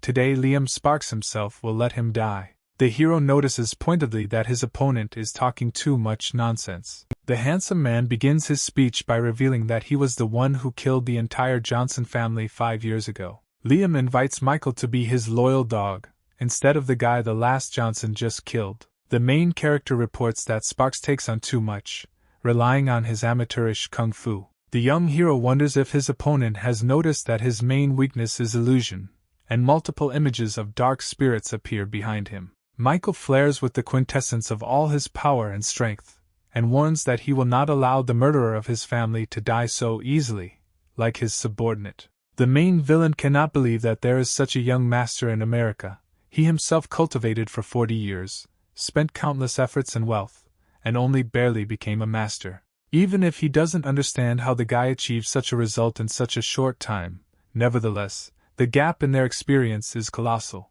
Liam screams about his intention to blow Michael's head off and, burning with anger, rushes to attack. Young Johnson blocks his opponent's deadly attacks, ignoring his skill and knowledge. Michael notices that Sparks was able to cause minor damage to him in the form of scratches on his arms, albeit more severe than he expected. Liam, spewing blood from his eyes and mouth, is horrified to discover that he broke his fingers during the attack on Johnson. Michael, with a smug smile that even the spirits of darkness behind him would envy, wonders if this is the gap in experience his opponent was talking about. The main character, blazing with magic and hatred, shouts that today Liam Sparks, the killer of the Johnson family, will pay in blood for his actions, and rushes into the attack. The villain reassuringly notices that Michael decided to attack him in the air and believes that this is his chance to win, thinking that the opponent is still extremely inexperienced. Sparks concentrates all his power in his left hand and performs a critical blow with it, cutting off the legs of the last Johnson. The main villain, with a smug smile, arrogantly asks how Michael plans to fight without legs. But after a moment, with horror in her eyes, she realizes that it was only a transformed illusion, calling on a higher kingdom. Johnson at this moment makes his true blow, filled with the full power of his magic from the back of his doomed opponent. With the blow of the main character, Liam is slammed into the road, breaking off huge pieces of the roadway with his body. Michael is in the night, standing over the site of his enemy's defeat, blazing with magical power. He notices that the opponent is still alive and says that the villain, as befits a master, is stubborn. Sparks, his face crumpled from the blow, whispers that the guy's superiority over him is impossible. Michael lifts Liam Sparks by the hair and invites him to answer one question, and then the guy will think about whether to burn his enemy alive. He wonders who told Sparks about Johnson's existence, and how many others know this. The enemy wonders whether he will really be released if he tells everything. In a very angry manner, Michael shows that his opponent is in no position to negotiate terms with him and slams his head into the asphalt. Sparks says that he saw photos of the hero on the internet, and because he does not like to be in danger, he instructed his people to find and follow him, and arrived to deal with him. The Dragon Lord said that none of the Johnson family should survive in the end. Michael slams his soul into Sparks's back and demands to know the real name of the Dragon Lord. Liam reports that he has not had direct contact with the Dragon Lord, since he is not worthy to even know his name. Johnson wonders why then the Dragon Lord decided to attack his family, whether his father really insulted him. The Dragon Lord only said that he was looking for something, and in the end his search led him to the Johnson family, and Michael remembers the stone that the old man gave him. If the Johnson family has anything worthwhile, it's a cemetery rebirths. They hear some kind of rumble, then the bastard reports that his people have already reached Michael's girlfriend, so he can spend his time killing, but then it's not a fact that Jessica will survive. The hero once again presses the enemy's head into the asphalt, reminding that it is not Sparks who sets the conditions here. Meanwhile, Jessica gets to her house, but feels that someone is following her. She realizes that she needs to get home quickly. Running inside, she remembers that she needs to hide in Johnson's room and call the last number dialed earlier. Locke listens to Jessica's instructions on the phone about calling the strongest person to her as soon as possible. The girl, screaming, asks to be faster, since someone has already broken down the door.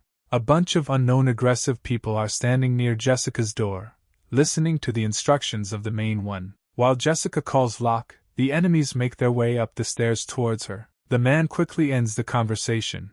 The girl does not understand why she hung up and thinks that she called the police. John loses his temper, not understanding what kind of bastard wants to harm his master. He orders his two best people to immediately go to Jessica to protect her, and if something happens to her, they will be personally responsible to him, and also asks him to prepare a helicopter. He is flying to New York today.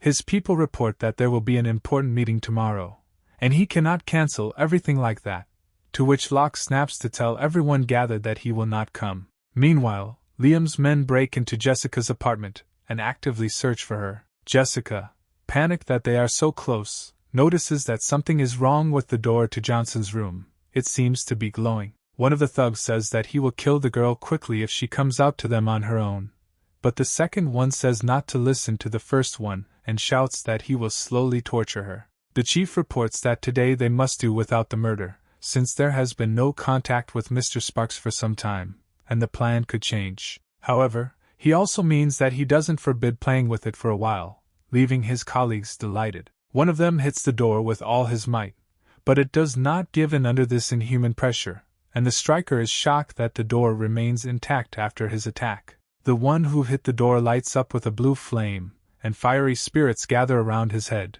filling him with flame from the inside. The burned thug falls to the floor with hellish screams and stops moving. His accomplices do not believe that he is dead. The smartest one notices that this door cannot be dealt with by brute force. This time Mr. Sparks came across someone who is not so easy to kill. One of them offers to open the lock of this door, taking out from his pocket the tools necessary for breaking. Jessica sits on Michael's bed in horror and realizes from the sounds that someone seems to have died behind her door. She sees how the door begins to slowly open, and from behind it a hand and a mask appear. The man wearing it frighteningly says that he has come. Jessica is horrified to hear compliments on her beauty from these thugs. She does not understand at all what they are going to do to her. Three strange figures in costumes and masks stand in front of her. One of them says that she lost her brother trying to catch her, and therefore the girl will have to compensate for this. The same figure reaches out to Jessica, and she, blue with horror, prays for Michael to save her. Out of nowhere, a throwing knife flies by and pierces the offender's head right through, leaving him no chance of survival. The figure of Locke's assistant appears in the window, who was supposed to come to Jessica's aid. The thugs are very angry because of the loss of another brother, and even the blow was dealt on the sly. A second bodyguard appears from behind and plunges a knife into the skull of another masked man. The main thug, left alone and hearing that the bodyguards have arrived on Locke's orders, realizes that he has no chance of life. He tries to surrender, but is too late, because one of the guards has already prepared a fatal blow for him. The bodyguards bow to Jessica, saying that they are Mr. Johnson's men, and Jessica does not believe that she is saved. Michael drags his enemy to the cemetery, carelessly dragging him along the ground by the collar. He throws the body near the grave of his parents, and he turns to them, saying that he came to see them on the anniversary of their death. Michael kicks Liam's mangled body and demands to kneel in front of his parents. Sparks mutters that he is the master of an entire generation. It is impossible for him to kneel in front of ordinary people and asks to kill him. Johnson again grabs him by the hair and hits him against the tiles 6 times in a row to convey to the cripple the seriousness of the guy's intentions. And then he decides to make a sacrifice to his parents, dealing with sparks. He swears that everyone who was associated with the tragedy in their villa will be personally sent to hell to atone for their sins. In the morning, Jessica appears at the cemetery with flowers. The sun is shining around her. She talks about what a busy day it was yesterday, and what a mysterious person Michael is. At first she mistook him for a charlatan who looked like a former deceased classmate. She would never have thought that it could be him. The stream of thoughts is interrupted by the fact that she discovers Michael at the grave, drunk, at the very grave where that classmate and his family are buried. Jessica realizes that he was her old acquaintance all this time. She understands that she should have guessed earlier. Now, the girl understands the origins of the reasons why the guy protected her and tried to solve her problems. She considers herself stupid for not noticing this earlier. She cannot imagine what he had to go through and hugs him tightly. Jessica sympathizes with Johnson, understands how much pain he was in, and says that now he won't have to go through all this alone. She turns to the grave of his parents and says that she did not believe that Michael would return, but now she will look after him and will not allow him to do anything stupid, even though he has already grown into a good, worthy man. The guy wonders where Jessica came from here, because he's still drinking, to which she exclaims that it's time for him to stop, he needs to go home. Jessica takes a drunk Michael home to shower and go to bed. The embarrassed guy realizes that Jessica is not his wife to take care of him so much, and she replies that until he finds a wife, she will perform duties for her. Michael thinks that maybe this is exactly what his parents would like to see instead of revenge for them. 3 hours after the couple leaves, Lucy Vox appears at the cemetery and discovers the sacrificed Liam Sparks at the grave of the Johnson family, and does not understand who could have done this. She puts the death of the Burke family and this murder in her head and realizes that they are somehow connected. She wants to immediately check all the cameras near the cemetery to find out who did it. Jessica and Michael sleep peacefully in bed in the apartment, but are awakened by a knock on the door. A sleepy Jessica wonders who is knocking on the door. Michael argues that he doesn't often drink too much, and then notices that the girl somehow ended up in his bed. He ironically asks if she really desires him, to which Jessica sharply and angrily replies that she doesn't need him. They have a nice fight, and the girl says that he is a bad guy who got drunk and slept with her in his arms, so she only thinks about how to get rid of him. Their argument continues. Michael notes that Jessica is his temporary wife, and therefore should hug him, and the girl says that it is not normal for him to be so drunk and reek of fumes. Jessica asks Johnson to open the door since she can't do it like this. Michael heads towards the door. Anna Clark appears at the threshold. The hero is very surprised by her arrival. She reports that Michael promised to come to her father for dinner, but he did not answer his calls, so she decided to come to him. The girl notices the guy's athletic physique, which she had not noticed before, and Michael makes an appointment at 7 o'clock in the evening at a certain place. The Clark family realizes that they do not know where Mr. Johnson's name is located, but their driver sarcastically remarks that he knows where it is. Robert talks about the high cost of the restaurant they are going to, and the driver says that this is just a street with eateries and shops where the price of a dish does not exceed a couple of dollars. Father and daughter are confused by this news. The owners of the diner do not understand what kind of car drove up to them, but they know very well that it is terribly expensive. They do not understand how a person with such a car could come to their restaurant. Michael and the girl appear behind them and joyfully announce that it was he who called them, and it's time for the owners to set the table. Mr. Clark, stepping out of the car, immediately understands why Johnson chose this place, but his driver and daughter do not share his enthusiasm. Everyone sits down at a simple but extensive table with a bunch of tasty and juicy shish kebab from Michael's childhood. Robert argues that the food here is really delicious, but there are no customers at all. He decided that this needs to be corrected at all costs. Having heard the orders of a rich man to his subordinate, the owners of the cafe are perplexed about how powerful this man is, and the reason he is here is Michael. Johnson thanks Clark for helping the establishment, and takes a direct interest in the Tazen Group, which was previously owned by his family. The businessman says that after the incident 5 years ago, the future of the company became very unclear and wonders why Michael needed information about this company. Suddenly it dawns on him, and he realizes that Michael Johnson is the same heir to the company who supposedly died that day along with his parents, but he learned medicine and returned. Michael understands that his interlocutor has already guessed everything, but still says that he wants to revive the company and asks Robert what he knows. Then Clark says that now the main share belongs to Dick Lawrence. Michael understands that he will never forget this name, because it was a friend of his parents, an uncle whom he always trusted, but it was he who gave his father the invitations to that damned party when his parents were dead. He smiled to please the man from Washington. Jessica, seeing Michael flare up, tries to calm him down by placing her hand on his shoulder, to which he replies that she doesn't need to worry and he's fine. Clark wonders if he understands Johnson correctly, that he wants to unite and return the Tazen group to its former greatness. Anna notices that her father is shaking. She believes it is from nerves, but soon realizes that it is from his determination to team up with Michael Johnson. Michael asks if Robert is afraid for his family, to which he replies that businessmen always strive for money, and if he can count on 10% of the profit, then he is in business. Jessica notices that Clark has changed his usual strategy in order to continue collaborating with Johnson. Michael decides to agree to the businessman's proposal, since he seems sincere, and in return says that he will always help his family. The couple walks through town happy, discussing how Michael's father would be happy if he could bring the company back. The hero understands the surveillance, but understands that these are the people of John Locke, who sent them for protection. On the way home, Jessica suggests dinner, to which Michael replies that he is not hungry. Michael is going to thank Locke for saving his girlfriend.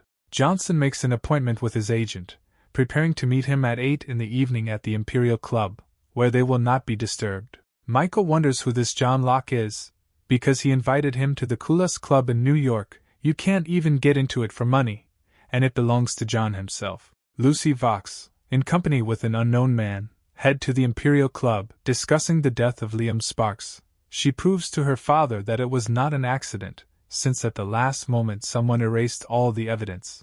The club is full of various martial arts masters. Today there are many more of them, even strong ones have appeared. They talk about an old man who is a local administrator. It is because of his strength that the club has nothing to do with politics. Lucy wonders why a club with such power has not crushed all the families in New York. Her father explains that the reason lies in the man behind that powerful master. His name is John Locke and he is the governor of the entire region. Lucy understands what powerful power this man has, and her father asks her not to think about the governor, since the difference between them is too great. The daughter and father split up to unwind before an important meeting. She can't get Sparks's sacrifice to the Johnson family out of her head even though they should all be dead. She wonders if any of them could have survived and notices Michael. The girl thinks that Johnson could not have been here, since he would have been a beggar if he had survived, but no one would mind if she personally verified her theory. Lucy greets Michael nicely, but then says that she misspoke and mistook him for an old acquaintance. She notices that since the guy ended up in this club, he can't help but know her, and therefore hands over her business card and tells him to contact her if he needs help. Michael, in a rage, knocks the card out of the girl's hands and asks if he heard correctly about the Vox family. The girl is confused by the guy's impudence, and he is even more persistently trying to drive her away. The girl does not tolerate such an attitude towards her family, and is going to slap the impudent man in the face. Then an administrator appears who demands that this stop immediately. Lucy tries to start a conversation with the great master, advertising her origins, but he brushes her off and shouts at her to get lost, because he doesn't care about her and her family, and if she doesn't get out now, then she won't set foot in the Imperial Court again club. The girl, terribly offended, quietly leaves because she doesn't want big trouble. The master begins a conversation with Michael, noticing that Locke still has not arrived for the meeting, although the time has already come, and suggests that something might have happened along the way, but the governor will be here soon.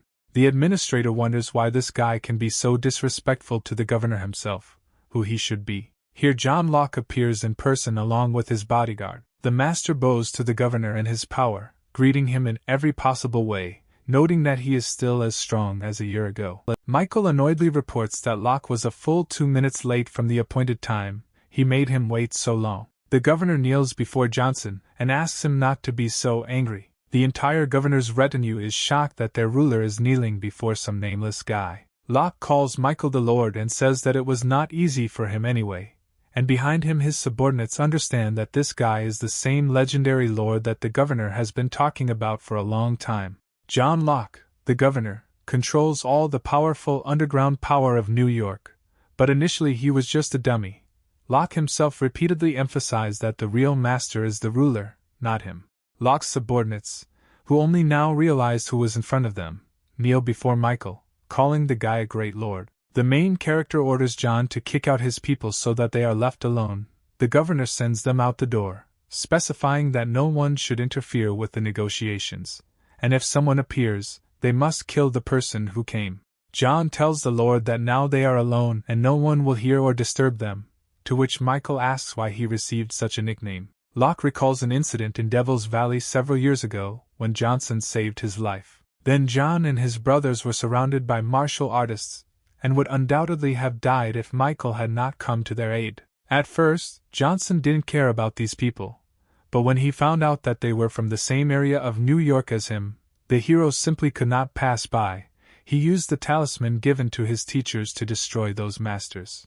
Governor Locke says that after that incident he cannot help but respect and appreciate Michael, and the reason for which he calls Johnson Lord is because of the order. Michael doesn't understand what the order has to do with it, but after John shows it, he is very surprised. The boy, depicted against the backdrop of a huge dragon, is very similar to the god of medicine himself. Johnson asks Locke if he knows who made this boy like him, to which the governor replies that the order is already 100 years old, and was made long before Michael saved his life. A fake is impossible. Michael incredulously asks where Locke got his name from, trying to catch him in a lie. John swears that this thing is an heirloom of his family, which he inherited from his grandfather, who literally gave the concept of the very word feng shui.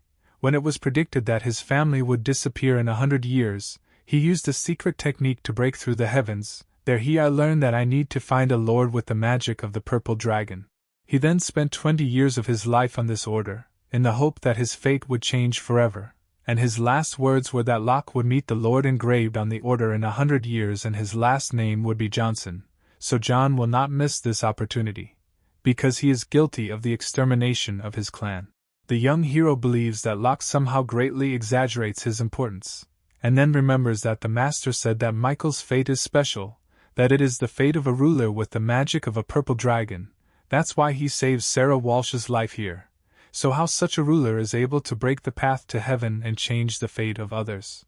The governor reports that he knows about the incident with the Johnson family 5 years ago. Over the past couple of years he has developed his strength. But if he is given a little more time, he will definitely help the ruler in defeating his enemies. To which Michael sharply replies that his family does not need others to avenge it, and if Locke interferes, he will never be on his side. John understands that the god of medicine is already too powerful, and that his help is clearly of no use to him. Michael reveals that he is willing to become a ruler for the governor if he is willing to fulfill 3 conditions. Firstly, Locke must not interfere in the life of young Johnson without his orders. Secondly, he must help find a person to protect Jessica. And thirdly, John must help find out the whereabouts of the man from the capital. The governor agrees to the terms. Michael tries to leave, saying he will contact Locke when he is needed. John stops the hero, warning him that information about him has already been leaked several times, first by the Vox family, then by the Walsh family, and the National Security Bureau and the Dragon Spirit Squad were also interested in him. Michael argues that the first 2 families could well be interested in him, but the Bureau and the detachment are already worrying the main character. Locke reassures Johnson, saying that he will find a person who will take responsibility for the 3 murders, arguing that even if something comes to light, without proof, no one will be able to do anything to Michael. Johnson says goodbye to the governor and goes outside, wondering why Lucy Vox was looking for him. Then he unexpectedly meets the girl herself on the street, who demands an apology from him. Michael is not going to answer the girl and begins to talk out loud about how he needs to buy a car so that he doesn't have to walk home so late at night. Lucy is furious at the guy's behavior. She begins to glow with some kind of power and attacks Michael. Michael grabs the girl, who is already in flight, by the hand and throws her back onto the road. Johnson's ex-lover cannot understand how this happened, because she is quite good at martial arts. Michael stands over a very dissatisfied, defeated girl who has broken through the asphalt with her body. Upset, Vox tells the guy that he doesn't dare insult her family like that. No matter who he is, he won't be able to stay in the Imperial Club forever, and then she will kill him. Michael cannot listen to the voice of this terrible girl and covers her mouth with his hand. He says that a disgusting woman like her belongs in the trash heap. Young Johnson, in a rage, throws the girl head first into the trash, saying that this is the most suitable place for her. Michael, shaking off his hands, turns around and leaves amid the girl's loud insults. A very dissatisfied Lucy, getting out of the trash, says that now this guy will not only die, he will make his death painful. Already standing near Jessica's apartment, Michael begins to think that although Lucy is a terrible girl, she has nothing to do with the death of his family. Of course, if she dared to do something out of line, then Michael would have killed her, even though he doesn't like killing women. At 1 o'clock in the morning, Johnson enters his girlfriend's apartment, realizes that it is already late, and therefore is not going to bother her. Opening the door to his room, the main character sees a girl in his bed. He understands that she is still scared from recent events. Satisfied, Michael decides not to disturb the girl and just go to bed in the same bed with her. The hero wakes up the next morning and asks his neighbor what time it is. Michael turns to the girl, and drenched in sweat, realizes that he did not spend the night with Jessica. The girl turns out to be Sarah Walsh, who is very embarrassed and asks the guy how he ended up here, to which the guy asks her the same question in return. Then Jessica opens the door to the room. Shocked by what she saw, she asks Michael what he is doing here, because he said that he would not come that night. Everyone is very embarrassed. Jessica, burning with shame, asks if there was anything between these young people that night. Michael remembers that he told his girlfriend that he would not come home so that she would not worry and go to bed, and Sarah thinks that if she had not drunk too much yesterday, she would not have found herself in such an awkward situation. Yesterday, Sarah's mother came to see her and said that the situation in their family had changed a lot, and now she needed to return home and marry some person. The girl was very upset, and so she came to her friend, and they drank heavily, and when she got drunk, she immediately fell asleep. She completely forgot that Michael lives with her and is very upset that she slept in the same bed with this womanizer. Now her reputation is tarnished. Johnson tries to turn the situation into a joke, saying that if there was anything between them, he will take full responsibility. Sarah gets very angry and insults the guy, saying that they are from different worlds, and that he cannot understand the horror of the current situation. A distressed Michael leaves his room, and then his phone rings. It turns out to be Robert Clark. He tells the guy that his people dug up information on the Tazen group. In order to return it, he needs to get Dick Lawrence's signature and defeat the Black Eel Group, which controls the company itself. Michael promises to fulfill all the conditions, to which Clark promises to return the company within 3 days after that, reasoning that if Johnson can do this, then his capabilities are simply beyond imagination. The main character approaches the headquarters of his father's company, knowing that an interview with Lawrence is currently taking place there. Michael decides that the time has come to express everything to this man, and also remembering the words of John Locke that the building has 33 floors, and the elevator only goes to 29, for the rest you need a special pass. Johnson talks about the last 4 floors, suggests that on 30 to 31 there are ordinary people, on 32 there are black eels engaged in illegal trade, but on 33 there is Dick himself. The god of medicine discusses how he can get to the top floor and decides to melt the window because it is the safest way. Michael uses his supernatural magical powers and rises to the 32nd floor through the air. The black eels notice something strange. They sense someone approaching and decide to check who it could be. Out of nowhere, young Johnson appears. Everyone is shocked by his presence here. They ask who he is and how he got here, to which Michael, with a grin in his eyes, informs them that he is the one they see last in their lives. The leader of the group shouts in rage that this brat has gone crazy, to which the hero kills this upstart with one precise blow. Everyone else is shocked by what they see and cannot believe their eyes. Michael, replaying Locke's words in his head, remembers that this group is engaged in smuggling, selling drugs and weapons, trading and killing people, so these guys better keep their mouths shut. Meanwhile, on the top floor of the building, they hear that something strange is happening downstairs, but Dick calms everyone down and says that his guys are getting rowdy from playing cards, no one needs to worry. Introduce countries. M sets conditions for the head of the company that he must supply military maps of the New York airfield, and as long as he is willing to cooperate with them, he will be an agent. Lawrence's people with frightened faces inform their boss that such cooperation could bring them trouble and in general this is treason, to which the owner of the company reassures them, saying that for such fraud they face a maximum of execution, and the weapons and contraband that they are currently smuggling are already enough for several executions. The representative of Country M wants to add one more clause to their agreement. He says that he is ready to provide the company with 10 units of high-precision automatic equipment, the market price of which would be more than $500 million. Dick Lawrence, laughing and throwing out his arms, says that he agrees to cooperate with the country with good intentions, and they enter into an agreement. Here, at the moment of their handshake, the door shatters into pieces. No one understands who dared to break into Lawrence's office. An enraged Michael enters the room and says that if the good people don't intervene in this collaboration, then all of New York will soon become the dogs of Country M, and therefore all these bastards must be killed. Dick suddenly recognizes the younger Johnson in this young man. He cannot believe his eyes, because this trash should have been dead for a long time. The head of the company tries to call his security, to which Michael smugly remarks that his people are sleeping and will never wake up. Lawrence wonders how this is possible. Because he gathered the best masters, Johnson shuts him up, pressing some kind of envelope in his face and asking him to sign it. The envelope contains an agreement on the unconditional transfer of share capital. Dick is shocked by the guy's impudence. The representative of Country M orders his bodyguard to finish off the young man who disrupted important negotiations.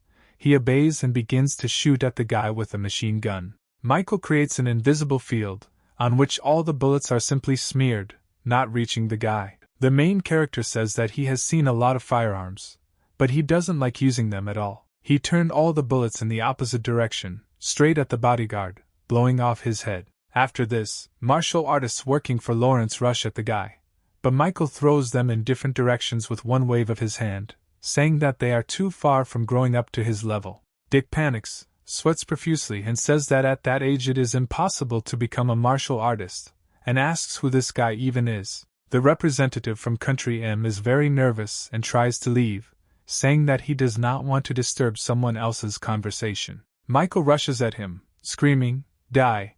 and very quickly deals with the man in a white business suit, leaving him and Dick alone in the office. Young Johnson orders the head of the company to sign a document transferring part of the company. Lawrence has no choice but to fulfill the demands of the brutal killer, and he signs the contract, begging for his life to be spared. Now Michael is going to kill Dick, and he asks not to act so radically, saying that behind his company there is a stronger group of prismen, which will very cruelly take revenge for Lawrence. Johnson tells him that he will kill this man too. He doesn't care. Dick angrily tells Michael that he is not so invincible to defeat Theo Prisman himself. He is also a master, and if Lawrence dies, he will kill not only the hero himself, but also his whole family.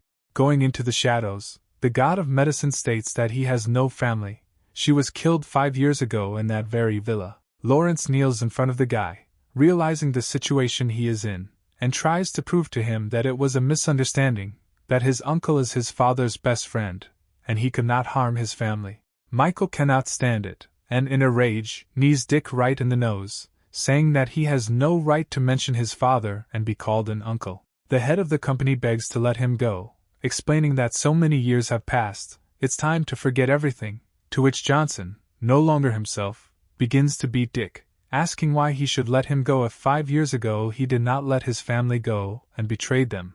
Michael, hating this man, continues to brutally beat him, saying that because of him the guy does not have a normal life, that he wants to be an ordinary person, and because of Lawrence's betrayal, Johnson now lives only with hatred, and he will kill until will not take revenge on everyone involved. The main character leaves the Tazen Group building, surprised by the thoughtfulness of Locke, who not only sent a janitor to clean up the crime scene, but also gave him a new, clean suit. Then Michael unexpectedly meets Police Officer Jenkins, who asks what Johnson is doing here, and the guy asks her a question in return. No one is going to answer such a question, and they find themselves in an awkward position.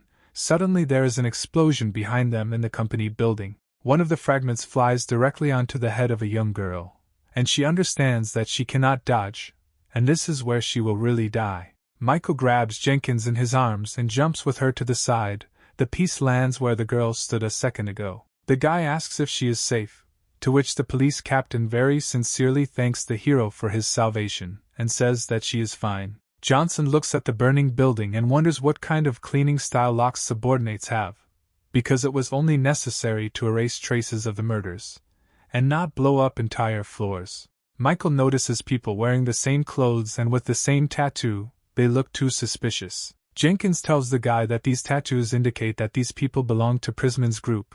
She has been investigating their case for the last few days, but there was not enough evidence. The girl quickly says goodbye to Johnson and runs away on business, starting to spy on the group, promising to contact the guy later. Michael is very tired of these obstacles on the way. He decides to quickly deal with them.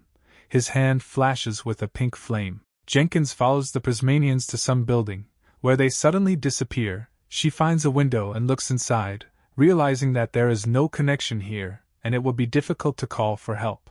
The girl doesn't understand where she ended up and decides to at least take a picture of what's happening inside. Then the head of the group, Theo Prisman himself, appears. He accuses his subordinates of the explosion that occurred in the company building. His assistants try to justify themselves. Theo doesn't believe their words, noting that they didn't even notice the surveillance, and draws everyone's attention to the window where Officer Jenkins is standing. She realizes that she is in a difficult situation and decides to simply run, but Theo quickly overtakes the girl in 2 short jumps. Prisman looks like a huge rock against Jenkins. He holds the girl by the head with just his fingers. Paying attention to her beauty, she tells him that she is a police captain. Her people already know where she is, and Theo would be better off letting her go quickly. The head of the group, in a rage, forcefully throws the girl away, saying that he has been brewing in the criminal world for a long time, that countless bullets were fired at him, and she, a woman, does not dare threaten him. Smug Theo threatens the girl and tells her that today his brothers will have a good time with her. The girl, with a flash of rage in her eyes, tells the leader that her father is from the Southwestern Military District, and if something happens to her, her father will get them all out of the ground. Prisman, hearing the name of Jenkins' father, is very worried, because this man is really a big shot. He wonders why his daughter came here and became a police officer. The girl realizes that she made a mistake when she decided to follow the group alone, and in general with such success, it would be better for her to commit suicide. Theo decides that it's time to get down to business, and there's no time to stand on ceremony. Then out of nowhere on the roof of the building a silhouette of some guy appears, who says that if a person doesn't want to, there's no need to insist. Prisman invites the guy to introduce himself and explain what he forgot here, because this territory is his, and since he appeared here, he probably wants to die. Michael apologizes with a smug smile and says that he came here for a reason. He came to kill them all. All the gang members begin to laugh very loudly at the impudence of this guy. The leader invites his people to grind him into powder, showing what they are capable of. The Prismanians begin to shoot at Johnson, but he, not noticing the bullets, flies past them, throwing them in different directions with his superpower. Theo's right-hand man believes that Michael performed a weak trick, and that's all he can do. Laughing, he rushes at the guy, but immediately receives a retaliatory blow, from which he dies in a second. Jenkins, looking at all this, is surprised at the guy's movements, which are so lightning fast that she doesn't even notice them, and considers the guy a killing machine. Theo Prisman sees that the guy is strong enough to be considered a worthy opponent for himself, and, satisfied with his perfect body, prepares to attack. He tells the guy that it's not too late to give up, but at that moment he receives a crushing uppercut that sends his huge body flying into the air. An enraged Prisman quickly rises to his feet and again advances on Michael, raising his large fist to kill the guy with it. Before the blow has time to fall on Johnson, he is already delivering his own directly to Theo's steel abs, causing his eyes to fly out of their sockets. The leader of a powerful group realizes that the guy is much stronger than him and offers to negotiate, promising weapons and women. Michael does not want to listen to these empty words and deals the final killing blow to Theo, sending him to the next world. Jenkins, in indescribable shock, looks at this powerful guy who destroyed a great group in a few minutes. Johnson approaches the girl. She asks in a panic what he wants from her, The guy stretches out his hands to her.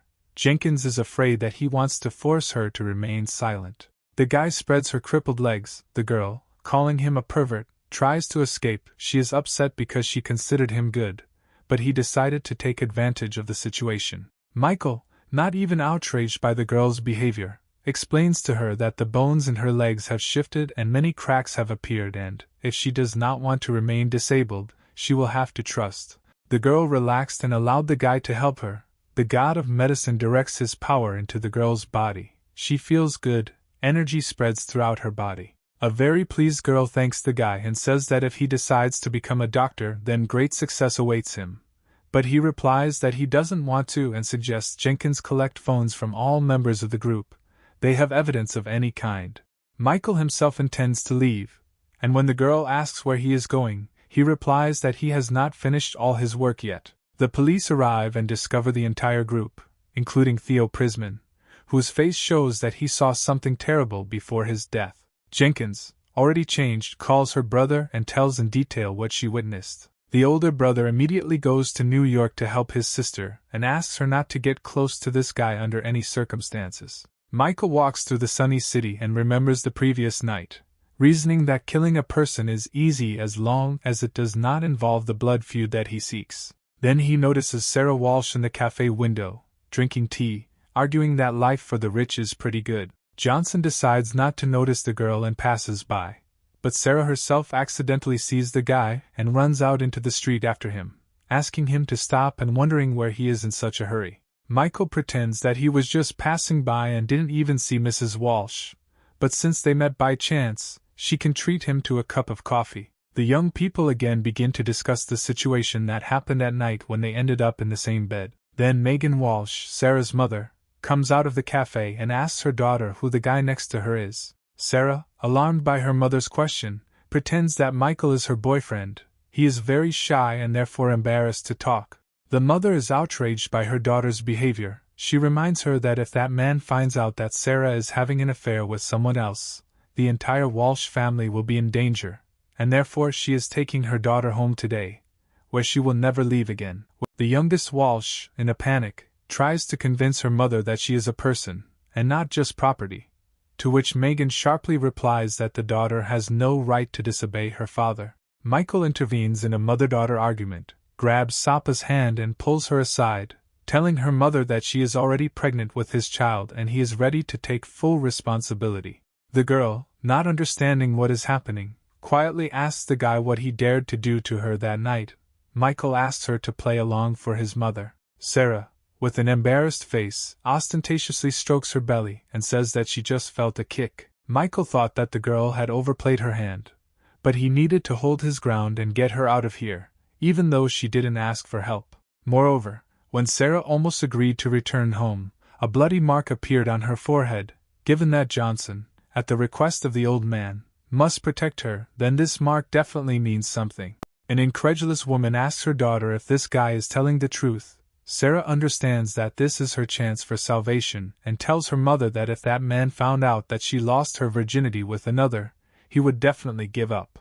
Megan rushes at her daughter in a rage, offended by her behavior, and orders her to immediately return home, where she will have an abortion, and she will never leave the house again. Michael stands up for the girl, grabs the woman's hand and asks her not to treat Sarah like that, to which Megan shouts at the guy so that he doesn't dare interfere in the affairs of their family. The offended Johnson promises to return to this miss in 6 months, and show who really deserves respect here, and is now trying to take Sarah away from her rude mother. A disgruntled mother calls someone on the phone and asks for more information and investigations about a man named Michael Johnson from New York. Left alone with the guy, Sarah tries to apologize for her mother's behavior, explaining that she is not such a bad person, although she has different values in life. Mrs. Walsh, looking at her savior, notices that he is even a little handsome, and Michael at that moment thinks about the words of the old man who asked to protect this girl. Then Johnson stops a taxi, quickly says goodbye and leaves, leaving Sarah completely bewildered by the guy's behavior. Michael rides in a taxi and reasons that he needs his own power and might. He already has the support of Locke, but he is more suitable for dark affairs, not for legal ones. Johnson asks the driver to take him to Robert Clark's address. Half an hour later, the guy is sitting in Clark's living room, who is wondering why such a great man paid him a visit. Michael hands Robert an envelope signed by Dick Lawrence, and says that he has fulfilled all the conditions. Silent questions arise between the interlocutors, so Johnson also decides to mention that he has dealt with Prisman's group, and now further actions depend on Robert. Encouraged, Clark reports that now in 3 days he will resolve all the problems and the Tazen group will be revived. Michael is also interested in information about the Walsh family, to which Robert responds that this family is very powerful. The assets of their company are terrifying and far from comparable to the current situation of the Tazen group. He suspects that this young man is going to crush this family under himself. Johnson turns it into a joke, saying that he was just asking what was what, but Clark understands the guy's true intentions. Michael asks Robert an important question. Will he dare to go against all of America if the guy gives him a sword? Clark wonders if the sword is the Tazen group, mentioning that his company is much more powerful. Johnson begins to explain that he can give Robert a force similar to the Prisman group, but only more powerful, as well as many extremely profitable products, and wonders if Clark will then be able to elevate the Tazen group over the Walsh family in 6 months. Robert intends to help Michael, but for this it will not be enough what the guy can give. He also needs powerful public support. The old man is afraid that he will not have enough time, because he is not so young anymore. Johnson reassures the old man that he himself can solve the issue with society and his age. He hands the old man a magic pill, saying that it can extend life by 50 years. Taking the magic pill from his friend's hands, Clark happily agrees with the medicine god's cause. Michael casually bids Robert farewell, saying that he's expecting company in 3 days, leaving Clark with his thoughts about how radically his life has changed and what he can achieve by following this guy.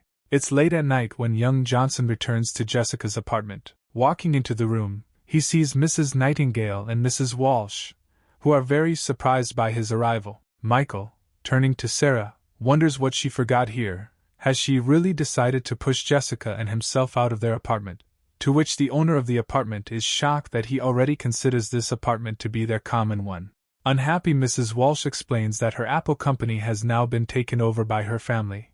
Her bank card has been frozen, and now she is left with nothing and nowhere else to go. Michael asks where she is going to sleep, warning that he will not share a bed with her. Jessica interrupts the guy, saying that Sarah can sleep with her.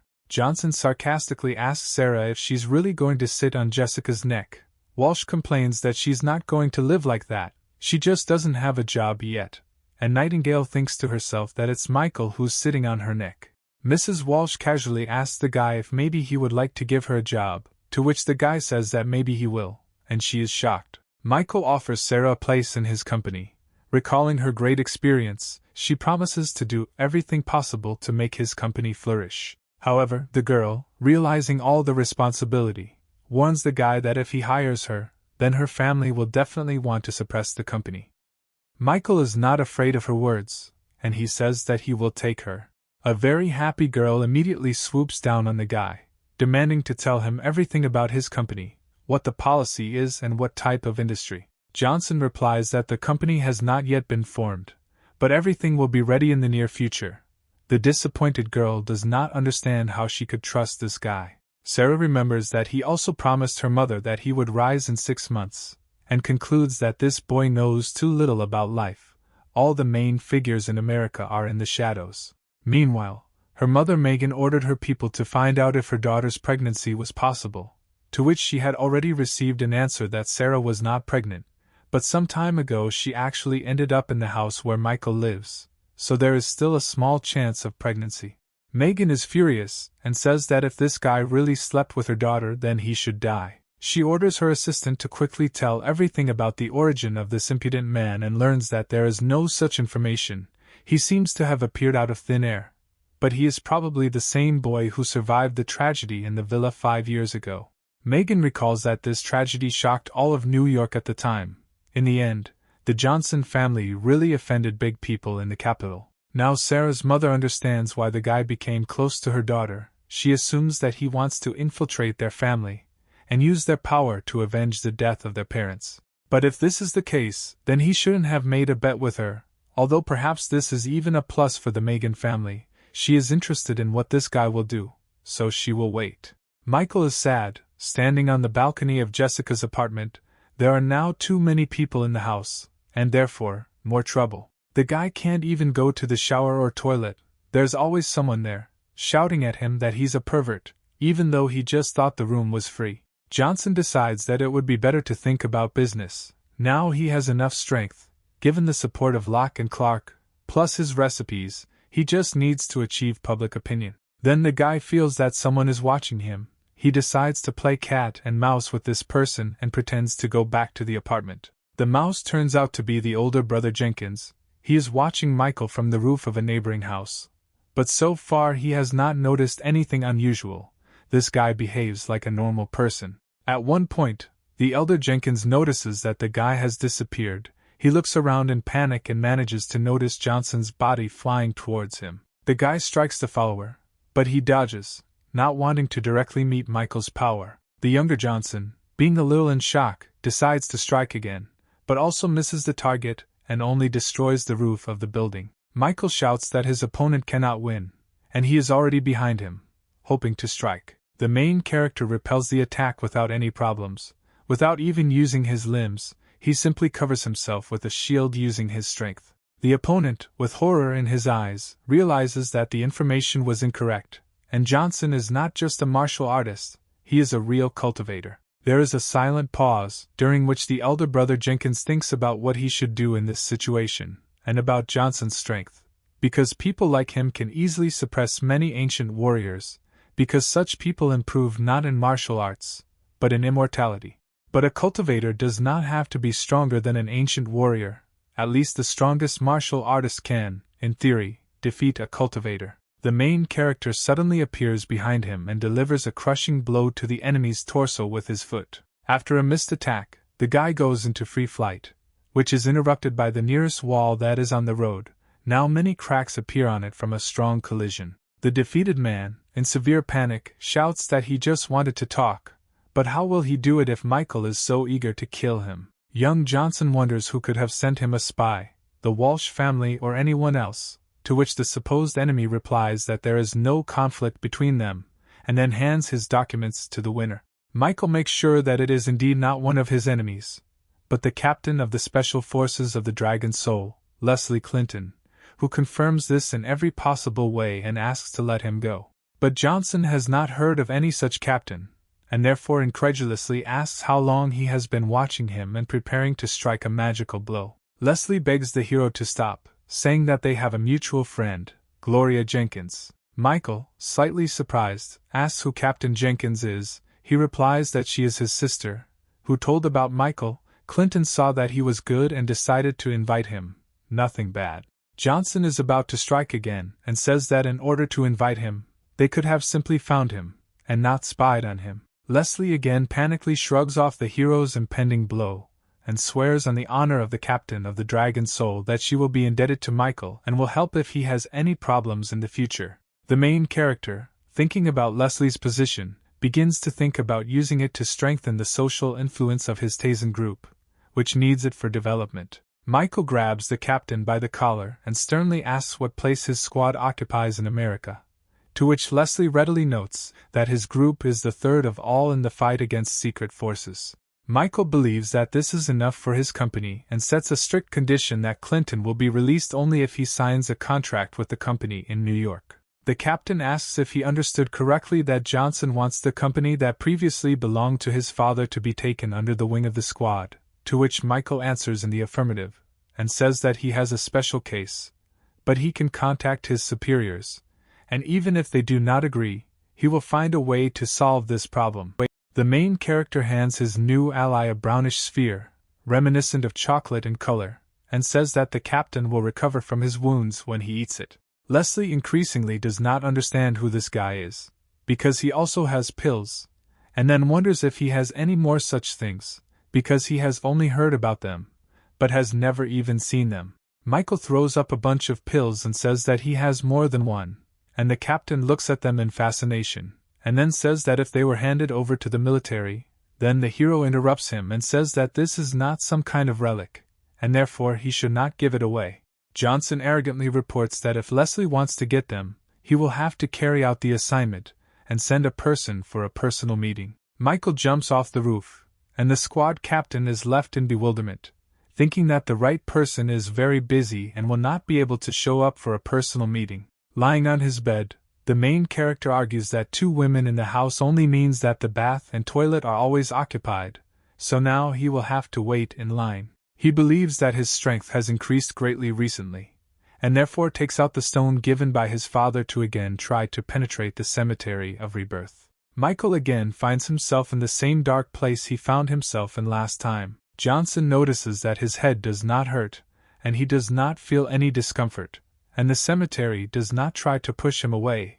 Is it really because of his strength? Michael stands in front of a huge grave blazing with magic, next to which there are many different swords stuck. The main character is going to summon Claude Crank's Fist of Death, but he doesn't quite understand how to do this, and therefore tries different magical effects on the grave. Sarah and Jessica are talking in the middle of the apartment about how Walsh needs to sort out some things today, and therefore there is no need to cook for her today. Johnson, sitting next to him on the sofa, thinks that he has already tried everything possible to move the grave. Is his strength really not enough? The guy understands that he needs an alchemy furnace to strengthen, but he had to go to the auction for it today, and Jacob Sanders never called him, although he doesn't even have a number, so he should check on him.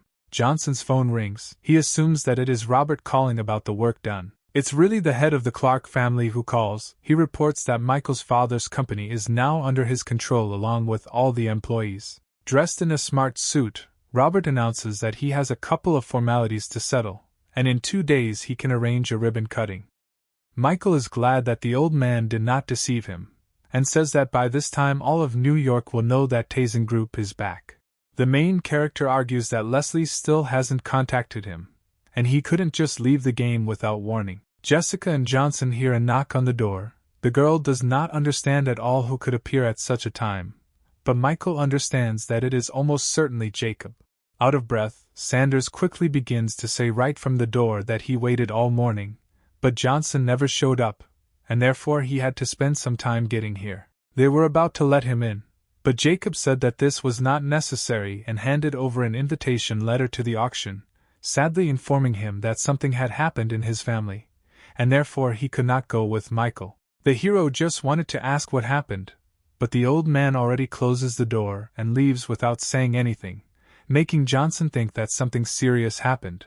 It's a sunny afternoon. There are only a couple of clouds in the sky. There is a large, beautiful building with panoramic windows. There is a small park nearby. This is the Millennium Hotel. Michael is in the middle of the crowd waiting for the auction to begin. He is dressed in a black suit and matching trousers. He has an orange tie, and a red handkerchief can be seen inside his breast pocket. Young Johnson, using his peripheral vision, notices a familiar face. It turns out to be Lilia Sanders, Jacob's granddaughter. Lily is dressed in a pink evening dress. She, very embarrassed, also notices Johnson's presence, awkwardly greeting him. Michael notices that she doesn't look very good, but she denies it and says that everything is fine, and since he is here, let him follow her. Lilia says that this reception is known as a round table, and is mainly designed for communication and relaxation. The auction itself will take place later on the floor above, and now you can have a snack. Some strange personalities sarcastically remark that the girl appeared here, moreover, as quietly as a mouse, and then they say that it is even more strange that she came at all, because the Sanders family could not defend themselves. The main character is trying to find out what happened to Lilia's family, but she says that Dad will definitely figure it out, and Michael is a guest, so he should concentrate on the auction. Someone calls out from behind Johnson. It turns out to be Sarah Walsh. She is dressed slightly revealingly, but very beautifully, unbalancing Sanders with her beauty. She asks what Michael is doing here, and he addresses a similar question to her, and Lilia goes to the restroom, so as not to interfere, because she will not become so beautiful. Sarah asks him who the girl he came with was, to which Michael says that she is the granddaughter of a pharmacist who helps him. But what is Walsh doing here, all of whose bank accounts are frozen? The main character assumes that she is hungry, and she asks what makes him think that she is still unemployed, and she received an invitation earlier, and then asks how much money he has, to which he replies that he has an incredible 90 million, betting the girl is in an awkward position. Sarah says in a conspiratorial tone that this is an unusual auction, and the person responsible for it is not so easy to meet, and in general the world is full of people who secretly practice martial arts, and they are unusually strong, and can also kill with their bare hands. Obviously not impressed by this news, the main character is faintly frightened and surprised, leaving his fellow traveler in an uncomfortable position. Walsh tells Michael that it may seem like there are 4 main families in New York, but in fact there is one more terrible one. This news even arouses imaginary interest in Johnson. She says that this is a mysterious kind of martial arts. They are mysterious behind-the-scenes puppeteers. This family is divided into 2 branches, just like this auction. The first deals with paintings for ordinary people, the second deals with everything related to martial arts, including weapons and pill cultivation items. The price of one thing is more than $100 million. From Sarah's words, Michael understands that even his money may not be enough for the alchemical furnace he needs so much, but he also understands that he needs it. Johnson asks whether it is possible to display his things here. His companion replies that yes, but first they need to be approved by the expert commission that sits upstairs. Michael remembers that he recently heard that there are very few alchemists left, and therefore he should be able to sell his medicines at a high price. The main character enters the office and sees in front of him a bunch of strange people who play mahjong for huge sums, and one just lost 10 million to the other. One of the commission members asks what Johnson forgot here. Does he really want to show his goods to the commission? Michael takes out one of his miracle pills right in front of the commission and says that he wants to sell it. These people are very confused at the sight of such a product. Someone says that such pills are always filled with energy. Someone doubts that there are still such ones left. Another tries to say that he knows better, and the last one even wants to continue the game as quickly as possible. Upon closer inspection, the commission members notice that they are not holding an ordinary pill in their hands, but with a real ornament. After such news, everyone completely loses their heads and tries to look at it one by one, putting Michael in a slightly awkward position. They are very surprised to discover that the thing has also recently been improved, and therefore there is no doubt left. They begin to ask the guy where it came from, whether his teacher is an alchemist. Johnson is nervous and realizes that there are not only few alchemists in America, there are none left, and therefore he urgently has to come up with something to get out. The young hero says that he doesn't want anyone to hear their conversation. The senior member of the commission understands everything perfectly, and takes him to the back room. In the room there turns out to be a very beautiful and richly dressed woman with fiery pink hair. Michael had never met her before, even she is not sure that it was really possible to get such a thing. But the assistant dispels her doubts, and shows her the very sphere that Johnson brought. The girl notices that this is indeed the same pill, and judging by the color, it was created at least a month ago. Great surprise can be seen in the eyes of the exalted lady, and the commission member leaves, not wanting to interfere with such an important conversation. The girl says that her name is Belle Stark and calls the guy to sit down, asking how to address him. Michael says his name, and without any hesitation calls to get down to business, whether he can put this medicine up for auction. Belle thinks that Johnson is too young to understand alchemy. After all, you need to know a lot of medicinal properties of herbs, not to mention production, simultaneously informing his interlocutor that he can exhibit the goods, and also wonders how many lots he plans to exhibit.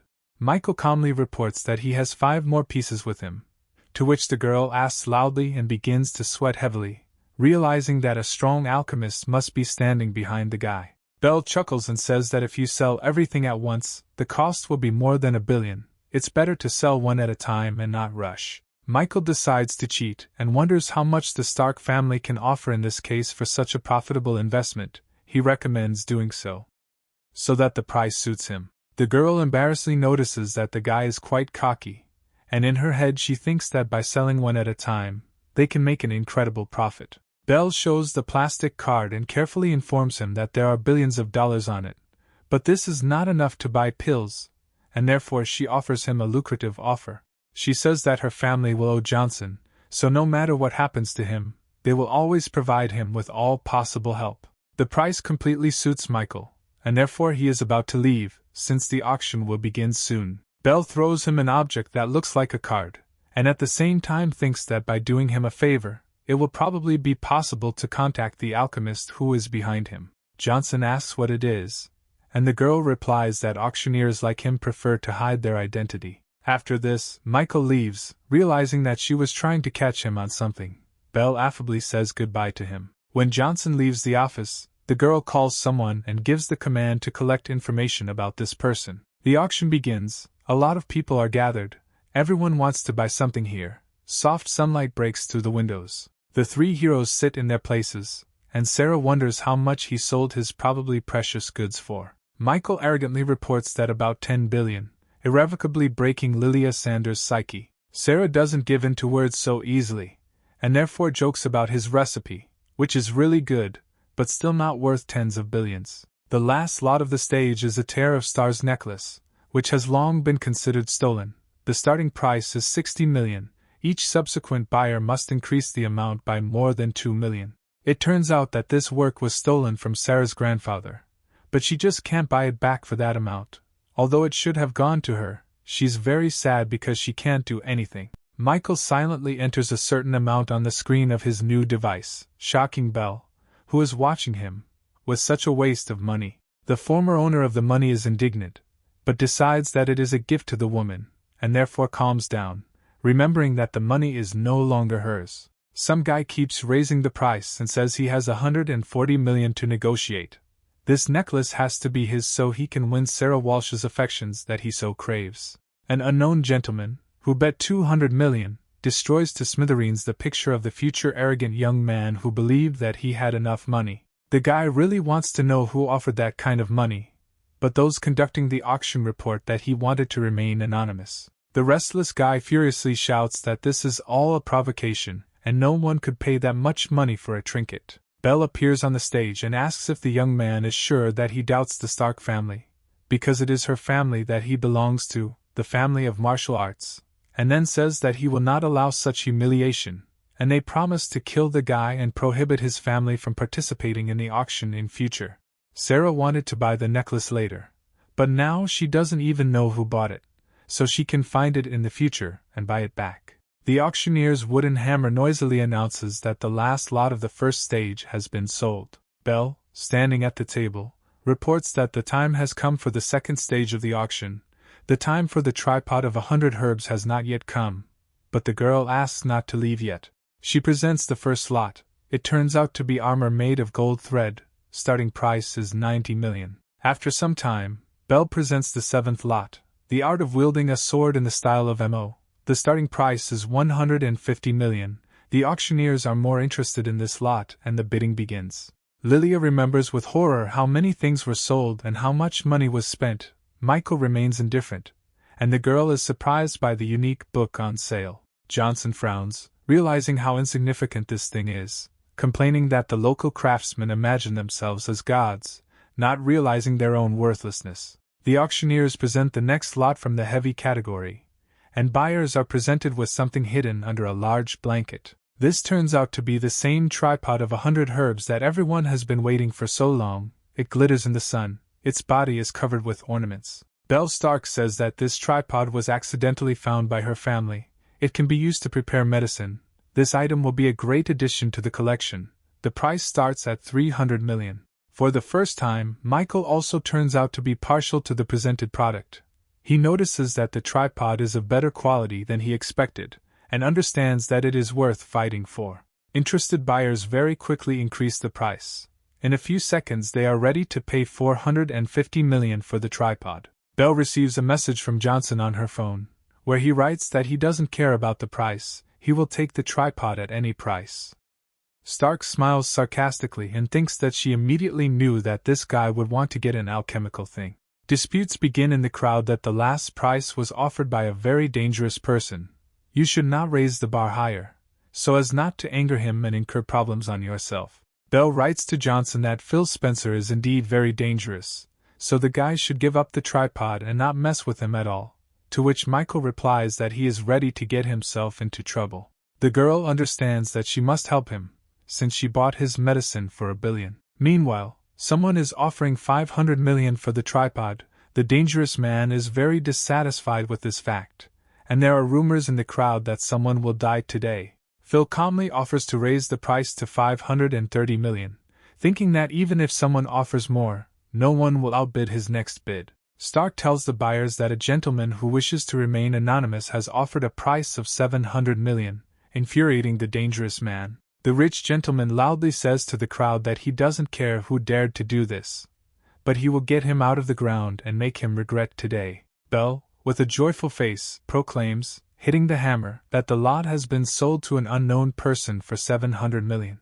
Michael, glowing with happiness, realizes that with the help of this device he can finally become even stronger. Stark chants that the next lot was literally just purchased by her family, and she can safely call it priceless, and presents the buyers with the highlight of the program, a real pill. There is a commotion in the crowd. The buyers do not believe that they will have a chance to buy a real pill that not only heals wounds, but also improves well-being. Belle sets a starting price of 400 million, but it instantly jumps to 680 and has no intention of stopping. Sarah doesn't believe that this thing can cost so much. She doesn't understand what caused such a stir. She's never seen anything like this before. Stark announces the end of the auction. People disperse. Belle invites everyone to attend the banquet for a wonderful leisure time. Michael is sure that the evil and terrible Phil Spencer would be torn with anger if he found out that the buyer of the tripod and the creator of the pill are the same person. Johnson receives a message from Belle, where she asks the guy to come to her. Her father found out about Michael and wants to give him some compensation. Sarah tells the guy that they are not going to dinner anyway, which means they can go home. Then she is surprised that Michael did not buy anything, but then she remembers that she needs to talk to her friend and abruptly leaves, leaving Johnson thinking about the proposed compensation. Michael came to Belle's hotel room. She was already waiting for him. The girl hands the guy a bank card with 1.5 million on it, and adds that he can also still count on the favor of their family. Johnson reports that he came not for money, but for a tripod of hundreds of herbs. But Stark asks the guy for his own safety to leave his address and phone number. She will personally order the alchemical tool to be sent to him in the evening. Belle invites Michael to stay for dinner, saying that her father would really like to meet him, but the main character brushes off the invitation, says that he is not used to eating out, and leaves. The girl is angry that the guy does not understand that, under the pretext of a dinner party, his father wanted to protect him, because Johnson insulted the Spencer family, and now he needs powerful protection. In the hotel on the 5th floor, in the observation room, the dangerous Phil Spencer sits with his assistants. There are many brutally murdered corpses of workers around. He examines the pill with interest, noticing that it is different from the ones his family collects. His assistant notices that the patterns on the pill were applied no more than 10 days ago. Phil tells his interlocutor that he does not know where the Stark family got these pills, but it is commendable that they provided them to the public. To which the subordinate expresses the opinion that perhaps if their family really controls the supply of pills, then they will be able to reach unprecedented heights and will become more powerful than the Spencer family. Here they are enthusiastically interrupted by another assistant, saying that the young gentleman should urgently look at the CCTV cameras. He shows on the screen a young man leaving Belle's room, saying that the girl was alone today only with this man. It must have been he who took the tripod and most likely the pill, too. Young Spencer bares his teeth and sincerely does not understand how that guy dared to take what belongs to his family. It seems that life is not at all dear to him. Walking outside, Michael notices Sarah and Lilia waiting for a taxi. He approaches young Sanders and, thinking that a family of her status should have a personal driver, he wonders what their problems are. The modest girl, blushing and stuttering, answers the guy that everything is fine with them. Johnson asks her for a cell phone and enters his number there, telling the girl that if trouble happens, she can call him, he will definitely help. The young man leaves with Mrs. Walsh, leaving Lilia with a grateful smile on her face. Sarah asks the guy why the girl calls him master, noting that it is so awkward. Johnson feels something is wrong. The girl asks him what happened, to which he says that he suddenly wanted coffee and asks her to follow him into the cafe and wait for the guy inside. Sarah nervously asks why she should wait for him and where he is going. Michael replies that he needs to go to the toilet.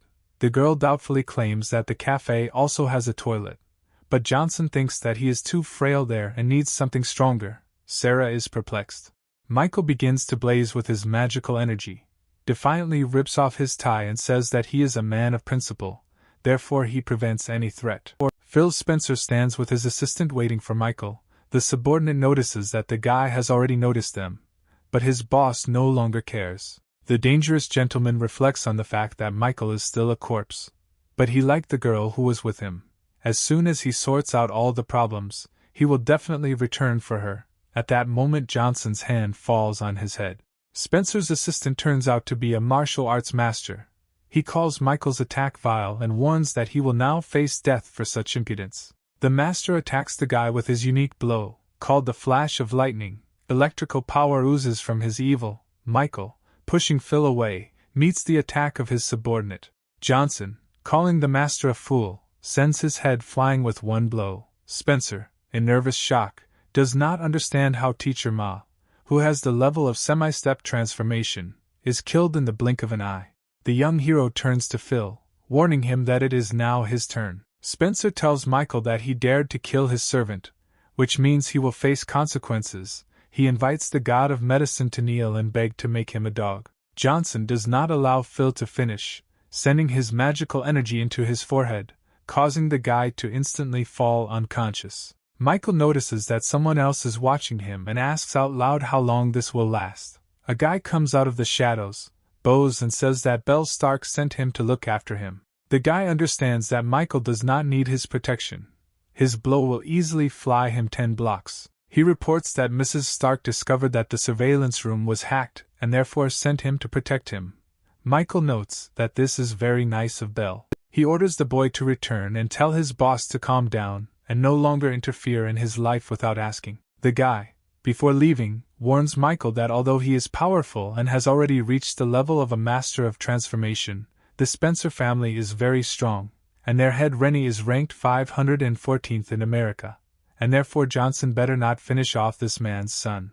Johnson is surprised that there is some kind of rating, and that there are still 500 people ahead of Rennie Spencer. He concludes that the American masters are not as hopeless as they seemed at first. He thanks Belle's assistant and leaves. As soon as Michael leaves, the assistant calls the lady and tells her that the youngest of the Spencer family is dead, like the master who protected him. Belle is afraid for Johnson. Realizing that he will now have no peace, she asks her man whether the killer is really Michael, to which he gives a positive answer. She thinks that due to the death of the third son of the Spencer family, hard times have now come for her. Stark orders his subordinates to dispose of the body and contact the family, and also wait for the person who will destroy all the evidence. Already at Jessica's house, having dinner at the table, Michael asks Sarah why she doesn't eat. Does she really have no appetite? After this, the guy goes into his thoughts. He asked Locke about the rating and was completely confused by it. He cannot understand how the classification of masters works in America. After all, masters have weaknesses and strengths. Since there are no elite-level masters, it turns out that the rating takes into account only the advantages. But then what place does Johnson take in this rating? Jessica reminds Michael that their beauty's birthday is next week. She wonders if the guy came up with a gift. He jokes that he will give her a red envelope with $250. Suddenly, Michael receives a text message from Lilia, who asks him to save her father. The guy immediately goes to the rescue. At the Sanders estate, he meets a huge crowd of people in uniform, notices that the situation is terrible. At the gate and on the roof 3 sniper rifles are pointed at him. He wonders what this family has gotten themselves into, and what does the military have to do with it. Michael doesn't think long about who he can call and decides that Jenkins can help the fastest. He asks the girl to help him get to the Sanders estate, which is full of military personnel. Johnson is already upset that help is not coming for a long time, when Paul Zengo, a huge man in military uniform who arrived on behalf of Gloria, appears. He shows his ID to the guards and tells them that they need to go inside. In the house, Lilia and Jacob are sitting on the sofa. The girl reassures her grandfather, saying that she has found a person who can help them, and the desperate old man says that everything is useless. Michael enters the room with Paul. The old man is surprised and asks his granddaughter why she called such a great man, to which she replies that she doesn't know anyone stronger, so there was no choice. Johnson asks Jacob what's going on here, to which he says that a few days ago a gentleman came to New York. He was feeling unwell, and he drank medicine from their pharmacy. In the end he became even worse, because the medicine turned out to be poison. Lilia compliments her grandfather's story by saying that Jacob checks all the medicines personally several times, and there is no way poison could have been there. Michael, a little shocked by the story he just heard, understands that it is not profitable for the Sanders family to poison high-ranking people, therefore, they were framed. He asks how that person is feeling now. An upset Jacob replies that he is still in intensive care, saying that if anything happens to him, all his relatives across America will suffer. The god of medicine asks where the hospital is, declaring that as long as this gentleman is breathing, he can save him. Jacob Sanders can't believe his ears, thinking that Michael is an excellent martial artist. Such people are good at killing people, not saving them. Michael sees the man's doubts and states in a confident voice that this is the only chance for their family, so they just need to tell them where that man is. In the hospital where the gentleman lies, his son, a military man, is standing and waiting for doctors from the intensive care unit. They come out saddened and report that, unfortunately, the poison has spread, and they have done everything possible. A man in uniform and shoulder straps rushes at the doctor in a rage, grabs him by the neck, calls him a non-entity and useless trash. Then Johnson appears and tells this man that he himself does nothing, but insults others, calling him pathetic. The gentleman's son, releasing the doctor, turns his attention to the guy and aggressively shouts for him to stop and repeat what he said. He is stopped by Paul Zengo, who asks to let Johnson through to the head. Maybe he can save him, and if not, then he himself will personally appeal to the military court. The saddened son agrees, because he respects Django and believes that he does not throw words into the wind. But if this guy does nothing, then even Gloria Jenkins will not be able to stop him. Michael, feeling the smell of death, notices a man on a hospital bed and says that this old man has a strong will. Anyone else in his place would have already gone to another world, but this one still manages to breathe. Johnson holds some kind of pill in his hand and says that this man is lucky to be here. He gathers his strength in his hands, they blaze with green fire, and in this tension immortal needles are created. The god of medicine directs these needles into the body of the dying master, shouting an incantation.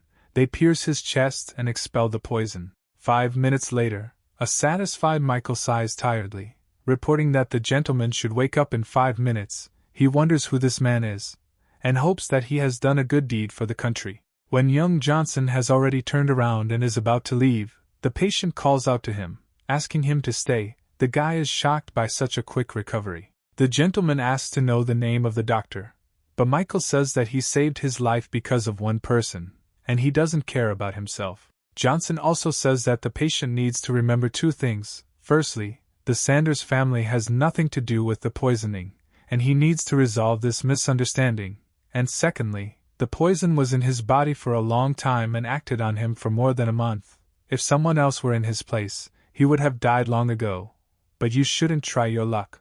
Michael comes out of intensive care, and the patient's son attacks him, saying that at first he thought the guy was worth something, but he was only in the office for 8 minutes, and therefore did nothing. A man, just dying, comes out of the emergency room behind Jones and asks his son to stop. Paul Zengo and all the doctors are in shock. They can't believe their eyes. The gentleman who was just on the verge of death is standing in front of them. The old man, who had recently been on the verge of death, smiles cheerfully and tells his son that if it weren't for this wonderful doctor, he would have had to prepare a coffin. He had never met such a doctor. The son of a sick officer wants to apologize to Michael, but he disappears somewhere without anyone noticing. The old man turns to the unfortunate Jacob Sanders and apologizes to him, sincerely understands that his family has nothing to do with it, and his son misunderstood everything. Inspired, Sanders asks the head not to apologize to him, it's just a trifle, to which the gentleman asks whether his family invited the doctor, and who he is. Jacob says that the guy's name is Michael Johnson, they met by chance, he's a family friend, but he really doesn't like when he is disturbed. The house of the Spencer family, the head of the family with his eldest son look at the dead bodies of their son and master. Placing his hand on his son's coffin, he wonders to Rennie who the hell dared to kill him. The eldest son says that an investigation is already underway, but so far all they know is that someone secretly purchased the tripod at an auction, and shortly after that Phil was killed. The elder Spencer orders his interlocutor to go to this auction and check each participant there. He obeys. Rennie, with the veins on his head swollen with rage, exclaims that he needs to turn everything upside down, but find the killer. He wants him to go to hell. He wants to see people dear to him die a painful death. Robert Clark calls Michael on the phone and tells him that the affairs of the Tazen Group have been settled, asks whether Michael himself will be the founder or someone else, and also warns that tomorrow the news about the company will spread throughout New York, and asks if it will deliver whether this is an inconvenience for Johnson.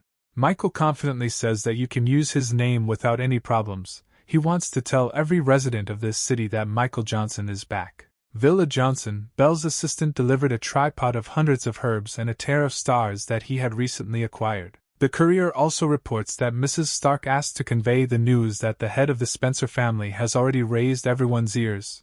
They are checking all the auction participants and will soon contact Johnson. He also says that Belle has ordered a private jet. If the gentleman agrees, then they can immediately send it to Salt Lake City. Their residence is located there, so the Spencer family will not get him there. Michael understands Stark's concern, but is not going to run away from problems. The assistant is very surprised that Mr. Johnson really wants to confront the Spencer family. How is that even possible? Michael sends Belle's man out of the house, and he himself is going to try out his new acquisition in action. The main character adds the herb to the alchemical furnace, lights it with his superpower, and says that the medicine consists of 9 components, and each ingredient consists of 9 more. The higher the grade, the more complex the ornament, and the better the effect. Michael is about to try to improve the aura refinement and cultivation acceleration pill, but doubts the possibility of this. But the tripod begins to glow very brightly in turquoise. An improved version of the old pill quickly flies out of the alchemical furnace. Michael is delighted with the result. He examines this pill and reasons that he initially thought that there would be 3 ingredients and 3 lines. But this exceeded all his expectations, because it turned out to be 7 lines of the ornament. Michael is delighted with the tripod of hundreds of herbs. He, of course, knew that he could improve the quality of medicines, but did not think that so much. But everything turned out just like that. The money will flow like waterfalls.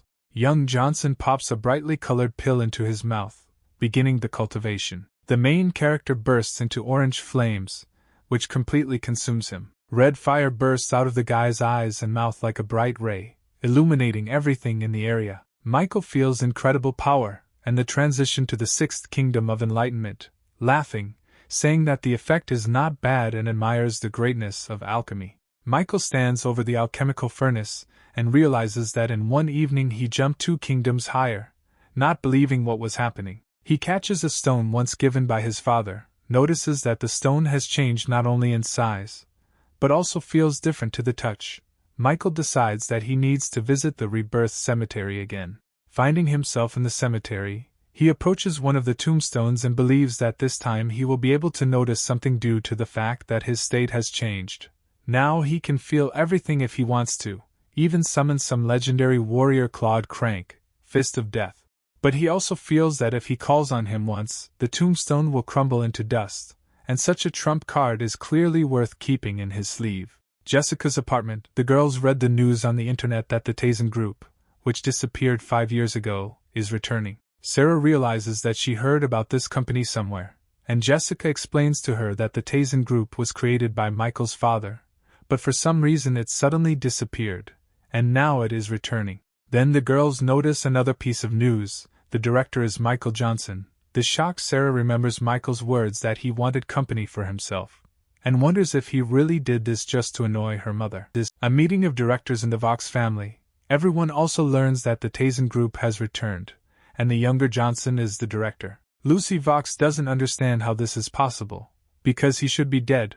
What this guy is even up to. The director reports the results of the investigation. Michael Johnson, who runs the company, is the same child who fell into the lake 5 years ago. The head of the company shows his registration photo on the big screen. Lucy recognizes in this guy the same ancient warrior who insulted her so much. He is also the same Johnson. How a representative of their family was able to become a warrior in the first place. The very appearance of the company does not frighten the Vox family. What is scarier for them is that all the previous management and office of the company were destroyed without a trace. This means that the Tazen Group is built on a sea of corpses, which means that this can already become a threat, and therefore we need to find out who is sponsoring it. The head of the family remembers that Johnson was once interested in Lucy, but she says that he is not worthy of their family, because he ended up in the spotlight because of a feeling of shame and thanks to someone else's support. If you believe the latest news, Robert Clark and his company are behind Johnson, although he was sick with cancer, but somehow he survived. Apparently he moved his head so much. He says that he would like to know what will happen next, because no one in their right mind would join him if they knew New York. Megan Walsh, sitting in her mansion, learns the popular news, and then laughs at Johnson's attempts to undermine the position of the Walsh family. She orders her man to send a letter saying that any person or company that dares to send flowers to the Tazen Group's opening ceremony tomorrow will become enemies of the Walsh family. The subordinate believes that thanks to the family's authority, not only will Johnson's company be left without employees, but this will also hit the Clarks. Michael is sitting in his villa meditating when he receives a call from Clark. He reports that things are bad, that the Vox and Walsh families are going to ban the Tazen Group from working. 3 other large families supported this idea. No one will dare to go to the ceremony tomorrow. Michael takes this news calmly, saying that those who want war will get it, and also says to leave it to him, because he wants the Tazen Group not only to start working, he is going to break in triumph. Michael returns to Jessica's house. The main preparations for the event are completed. Locke wanted to attend, but Johnson decided that he was better off operating from the shadows. The girls attack the guy with questions about where he has been these 2 days, why he hasn't contacted him, and whether he is really the owner of the Tazen Group. Michael awkwardly reveals that he's really some sort of head, and to be fair, it's his dad's business, but he considers it, to some extent, a family affair. Sarah rushes at the guy with tears, asking him to forgive her, because she didn't think that her mother would use family influence to harm his company. She even called her, but to no avail. Sarah thinks that Michael tried so hard, but because of her all his work will go to waste, but Johnson pats her on the head and tells her not to take it personally. He says that if she really feels guilty and feels bad, then she should just kiss him on the cheek and console him. But then, to the surprise of the main character, the girl actually kisses the guy. Jessica thinks with tears in her eyes that there was something between them before. Michael calms the girls down, assuring them that everything will go well tomorrow. No one came to the ceremony. Everyone watched the excitement, while only Clark stood on the carpet. He is waiting for Mr. Johnson, not believing that he will leave him alone in such an awkward position. A man with glasses approaches Robert. Clark is sincerely glad that his old friend came, despite everything. The man says that despite their many years of friendship, he is here to say that it is time to stop. He has no business helping this nonentity from the Johnson family. Here the hero of the occasion himself announces himself, and asks what the men are talking about. The men start throwing loud words at each other. Clark says that he is very glad if his friend is here for support, but if not, let him get out of here. And he says that he came to save Robert, because if he gets involved with this piece of shit, he will certainly die.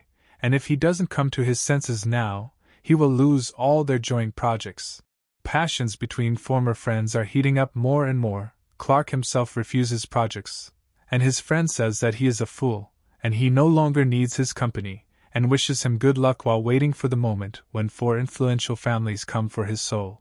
The former friend leaves. Robert sadly reports that none of those he called wants to join them.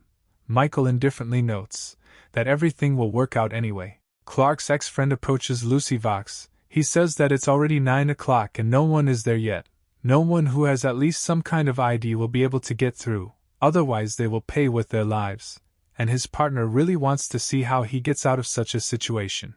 The home of the Nix family, the head of the family is engaged in sports training in his personal gym. The son and his employees stand in front of the man. They say that the time will come soon and the Tazen Group will soon enter the market. But no one has joined them yet. It is clear that everyone wants it to close. The head of the family complains that they have such influence, and they all talk about closing it down. What did this Tazen Group do? The first officials of New York stand on his carpet and mumble that, in fact, she did nothing and they will correct her situation. They frantically think that they did not expect the boss to call them so early because of the Tazen Group. The boss shouts that if they want to improve the situation, why are they still here, and quickly sends them to do their work.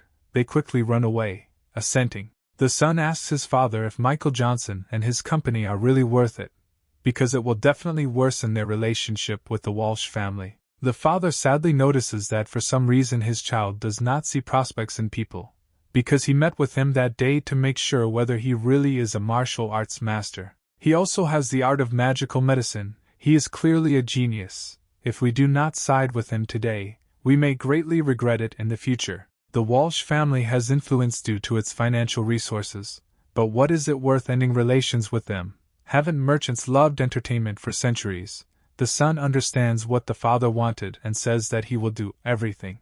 A large press crowd gathered at the gates of the Taisen group to witness its failure and complete collapse. Lucy says there's no point in waiting because no one will come. To everyone's surprise, Jessica Nightingale and Sarah Wall appear on the carpet in chic dresses. Vox cringes with anger and wonders why the hell Walsh forgot there. Isn't it her family boycotting the company? All photographers and journalists immediately notice the appearance of such iconic figures.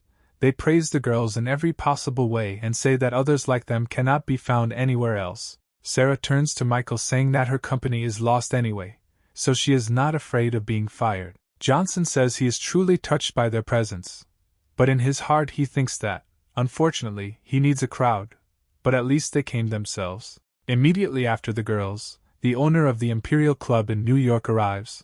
All the spectators are shocked by his appearance, but no one can order him, except for the first and second person in the entire city. Michael grins impudently. Clark simply does not believe that this is possible. How miraculously Johnson achieved it. A high-ranking official wishes all the best to Johnson and the company. He only honors him with a nod. The girls are shocked by the appearance of such important gentlemen and the attitude towards them. 2 more cars, belonging to some important personalities, arrive at the ceremony site. The first and second officials in New York appear on the path and greet Johnson, leaving the entire audience even more bewildered. Everyone notices that a military vehicle from the southwestern district is approaching. What are they doing here? Paul Zengo comes out of the car, surprising the audience immensely, because even the military arrived for the opening, with such force, for families are simply nothing. Another car arrives. Everyone is interested in who it is this time. Megan Walsh herself appears from it, immediately ordering her henchmen to find out who decided to go against her. The servant, in a panic and in a cold sweat, reports that the owner of the Imperial Club, the first and second officials of New York and Military General Paul Zengo are here. She puts her hands on her hips and realizes that she underestimated her opponent, even if he may not have such connections. Megan orders him to take the gift with him, and goes along the carpet straight to Johnson. The reporters are shocked by the appearance of another member of the Walsh family. Are they really scared? Michael does not react in any way to the woman's appearance. She says that she wanted to send flowers, but they were all sold out. So her servant presents a large golden statuette of the little spendthrift. Everyone understands that this is a vile trick, because it is taboo to give a gift to a small spender to open a company. The mother is very outraged by her daughter's behavior, because she herself decided to go against the will of the family. She also makes a sarcastic gesture at Jessica and says that she is fired, to which she says that she does not need a job in a family that is on the verge of bankruptcy, and declares that she is leaving herself. The immortal Megan orders her thug to teach the impudent trash some manners. Michael catches his fist and says that if he touches her, not only will the carpet turn red, but he will too. Stephen Nix himself, a representative of the most influential of the 4 families of New York, appears on the path and is interested in the fact that the Walsh family can still only boast of their status. Sarah in a whisper asks how Michael knows such an influential person, and Johnson replies that he didn't know his name, and last time he almost got into a fight with him. Stephen congratulates the company on the opening on behalf of his entire family, and Michael warmly thanks him. The military man, confused, notices the golden figurine and asks if he really sees the little spender, causing Megan's servant to become very nervous. Stefan swings his arm as hard as he can and smashes the taboo figurine into a pile of pieces. Megan is furious and asks how he dared destroy the Walsh family's gift, whether he is acting on behalf of the family or on his own. The head of the Nix family appears and asks when his son stopped representing his own family. With a smile on his face, he wonders if he understood correctly that his family is represented only by himself. Megan is shocked by the appearance of the head of the Nix family. The man stands next to Michael and says that this is his dear friend. If the Walsh family puts him in an awkward position, then he can count on the Nix family. But this is unlikely, because Mrs. Walsh's husband will not want to be their enemy. Many conflicting thoughts enter Megan's head, but she understands that she cannot take unnecessary risks, and therefore decides to leave with her servant. Michael warmly greets Peter Nix, who says that Mr. Johnson pulled him out of the dead, and this is just a small thank you. Vox, seeing the Nixes, understands that her family no longer has the right to cross Michael's path. She gives up and leaves with a pitiful face. Clark's former friend tries to catch up with her, not understanding what he should do now. The girl kicks the businessman away and tells him to go away. He cries, sprawled on the asphalt. He thinks that this is the end. He gets up, goes to the disgruntled Clark and shouts for his old friend to forgive him, because he said a lot of unnecessary things. A friend begs in every possible way to forgive him, says that he has fallen under influence of the Vox family. Clark furiously kicks the nonentity and says that as soon as he lost face, he immediately remembered that he was his brother. How did he even have the conscience? Let him get lost.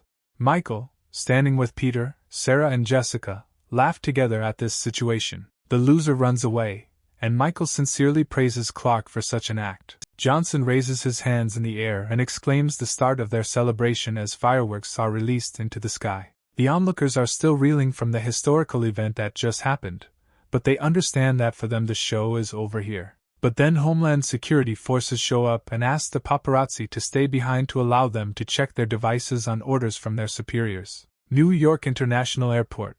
People say that it looks like a movie is being filmed here. Their outfits are too conspicuous. The old man of the Burke family with his retinue is displeasedly waiting for someone to meet him. The mustachioed man comes out and says that he has prepared a dinner party in their honor and hopes that he will be honored with attention. The man is really worried that some terrifying energy is coming from Burke after the Ural Mountains. He was once the head of the Burke family, which occupied the first place in New York before he left. If not for the murder of his relatives, he would not have come down. He is full of anger and will shake this city. The man asks permission to raise a toast to the master, because he has served him faithfully for a long time. The old man is only angrily interested in how the investigation is progressing, to which the servant only mumbles something. Burke breaks the table in two and shouts that he doesn't want to listen to his excuses. The guy says that Michael Johnson is now under great suspicion, but there is no irrefutable evidence. The old man wonders how such a young guy could kill his family. Then he tears up the sheet in a rage and says that since a shadow has fallen on the guy, it doesn't matter whether it's him or not, he's still a corpse. There is a meeting of directors in the Tazen Group office. They are thinking about what they should do next to develop the company. According to Sarah, the most important thing in the company is the product. Clark agrees and is also worried about this. Clark suggests turning to the internet or investments if Johnson has no ideas. But even so, they won't catch up with Walsh's company in 6 months. Michael calmly reports that they will not get involved with the internet, not to mention investments. He says that his company is only involved in industry, because it is unimaginably profitable. The head of the company puts 2 sheets on the table and says that the first course will make a woman look at least 5 years younger, and the second is a pill that extends the life of old people by 3 years. The company's personnel are very confused by what Johnson said, because a medicine with such an effect is literally an elixir of immortality. Clark swears that Mr. Johnson is not lying, because he saved his life with the help of this pill. Unnamed directors say that this product is the best in the world, and it is quite possible to overtake the Walsh family with it. Michael reveals that he has 2 conditions for production, the first being mass production, and the second being that the formula must remain absolutely secret. Johnson says threateningly that if someone spills the beans, it will instantly cost him his life. Robert gets up from his seat and, in a soldier's manner, reprimands that the Tazen Group will shock New York if they give him a month. Michael willingly believes in the capabilities of his ally and offers to distribute responsibilities. Jessica is in charge of marketing. Sarah is also going to move forward, but she is interrupted by a message. Her father writes something to her on the phone and she says that she does not need a high position, and in general she will be a temporary employee. But she promises to do everything possible for the company. After everyone has left, Michael says that he thought Sarah would want to take a management position, but she sharply refuses. The girl shows the phone and says that in 5 months there will be a wedding between her and a member of the martial arts family. She has no choice. Sarah sits alone in the room. She is very sad, and wonders why she cannot refuse, because she is not a product, but a living person. Michael and Jessica are sitting on the sofa, eating and having a nice conversation. The girl is clearly saddened by something. The guy asks the girl what happened to her friend. She says that she doesn't know, she hasn't left the room since their return and refuses to answer questions. Jessica's phone rings. It's Aunt Hordes. She tells the girl some scary story. The girl hangs up and with a very frightened face turns to the guy, informs him that this is serious, and asks him if he knows Link Moresby. Michael is surprised to hear this name, because this is the son of the owners of the cafe where he often ate as a child. He remembers that when everyone turned away from Johnson, only Link remained with him. He was too kind and stupid, but still Michael perceived him as his best friend. The last time the guy talked to his father, he found out that he studies at the university. Jessica reports that Aunt Horde said Moresby was beaten and had his arm broken near the university, but the ambulance couldn't get there. Michael and the girl arrive at the institute, where they see numerous guards. Jessica asks them to let them in, saying they are students, but the security says that the rector has given an order not to let anyone in and they ask to show their pass. Michael can't stand it. He walks up to the fence and angrily throws away the heavy fence, leaving the guards confused. Johnson tells them that the university is a temple of knowledge, and not a place for violence. He came here to save people, and if anyone dares to interfere with him, he will break his legs. The guards fall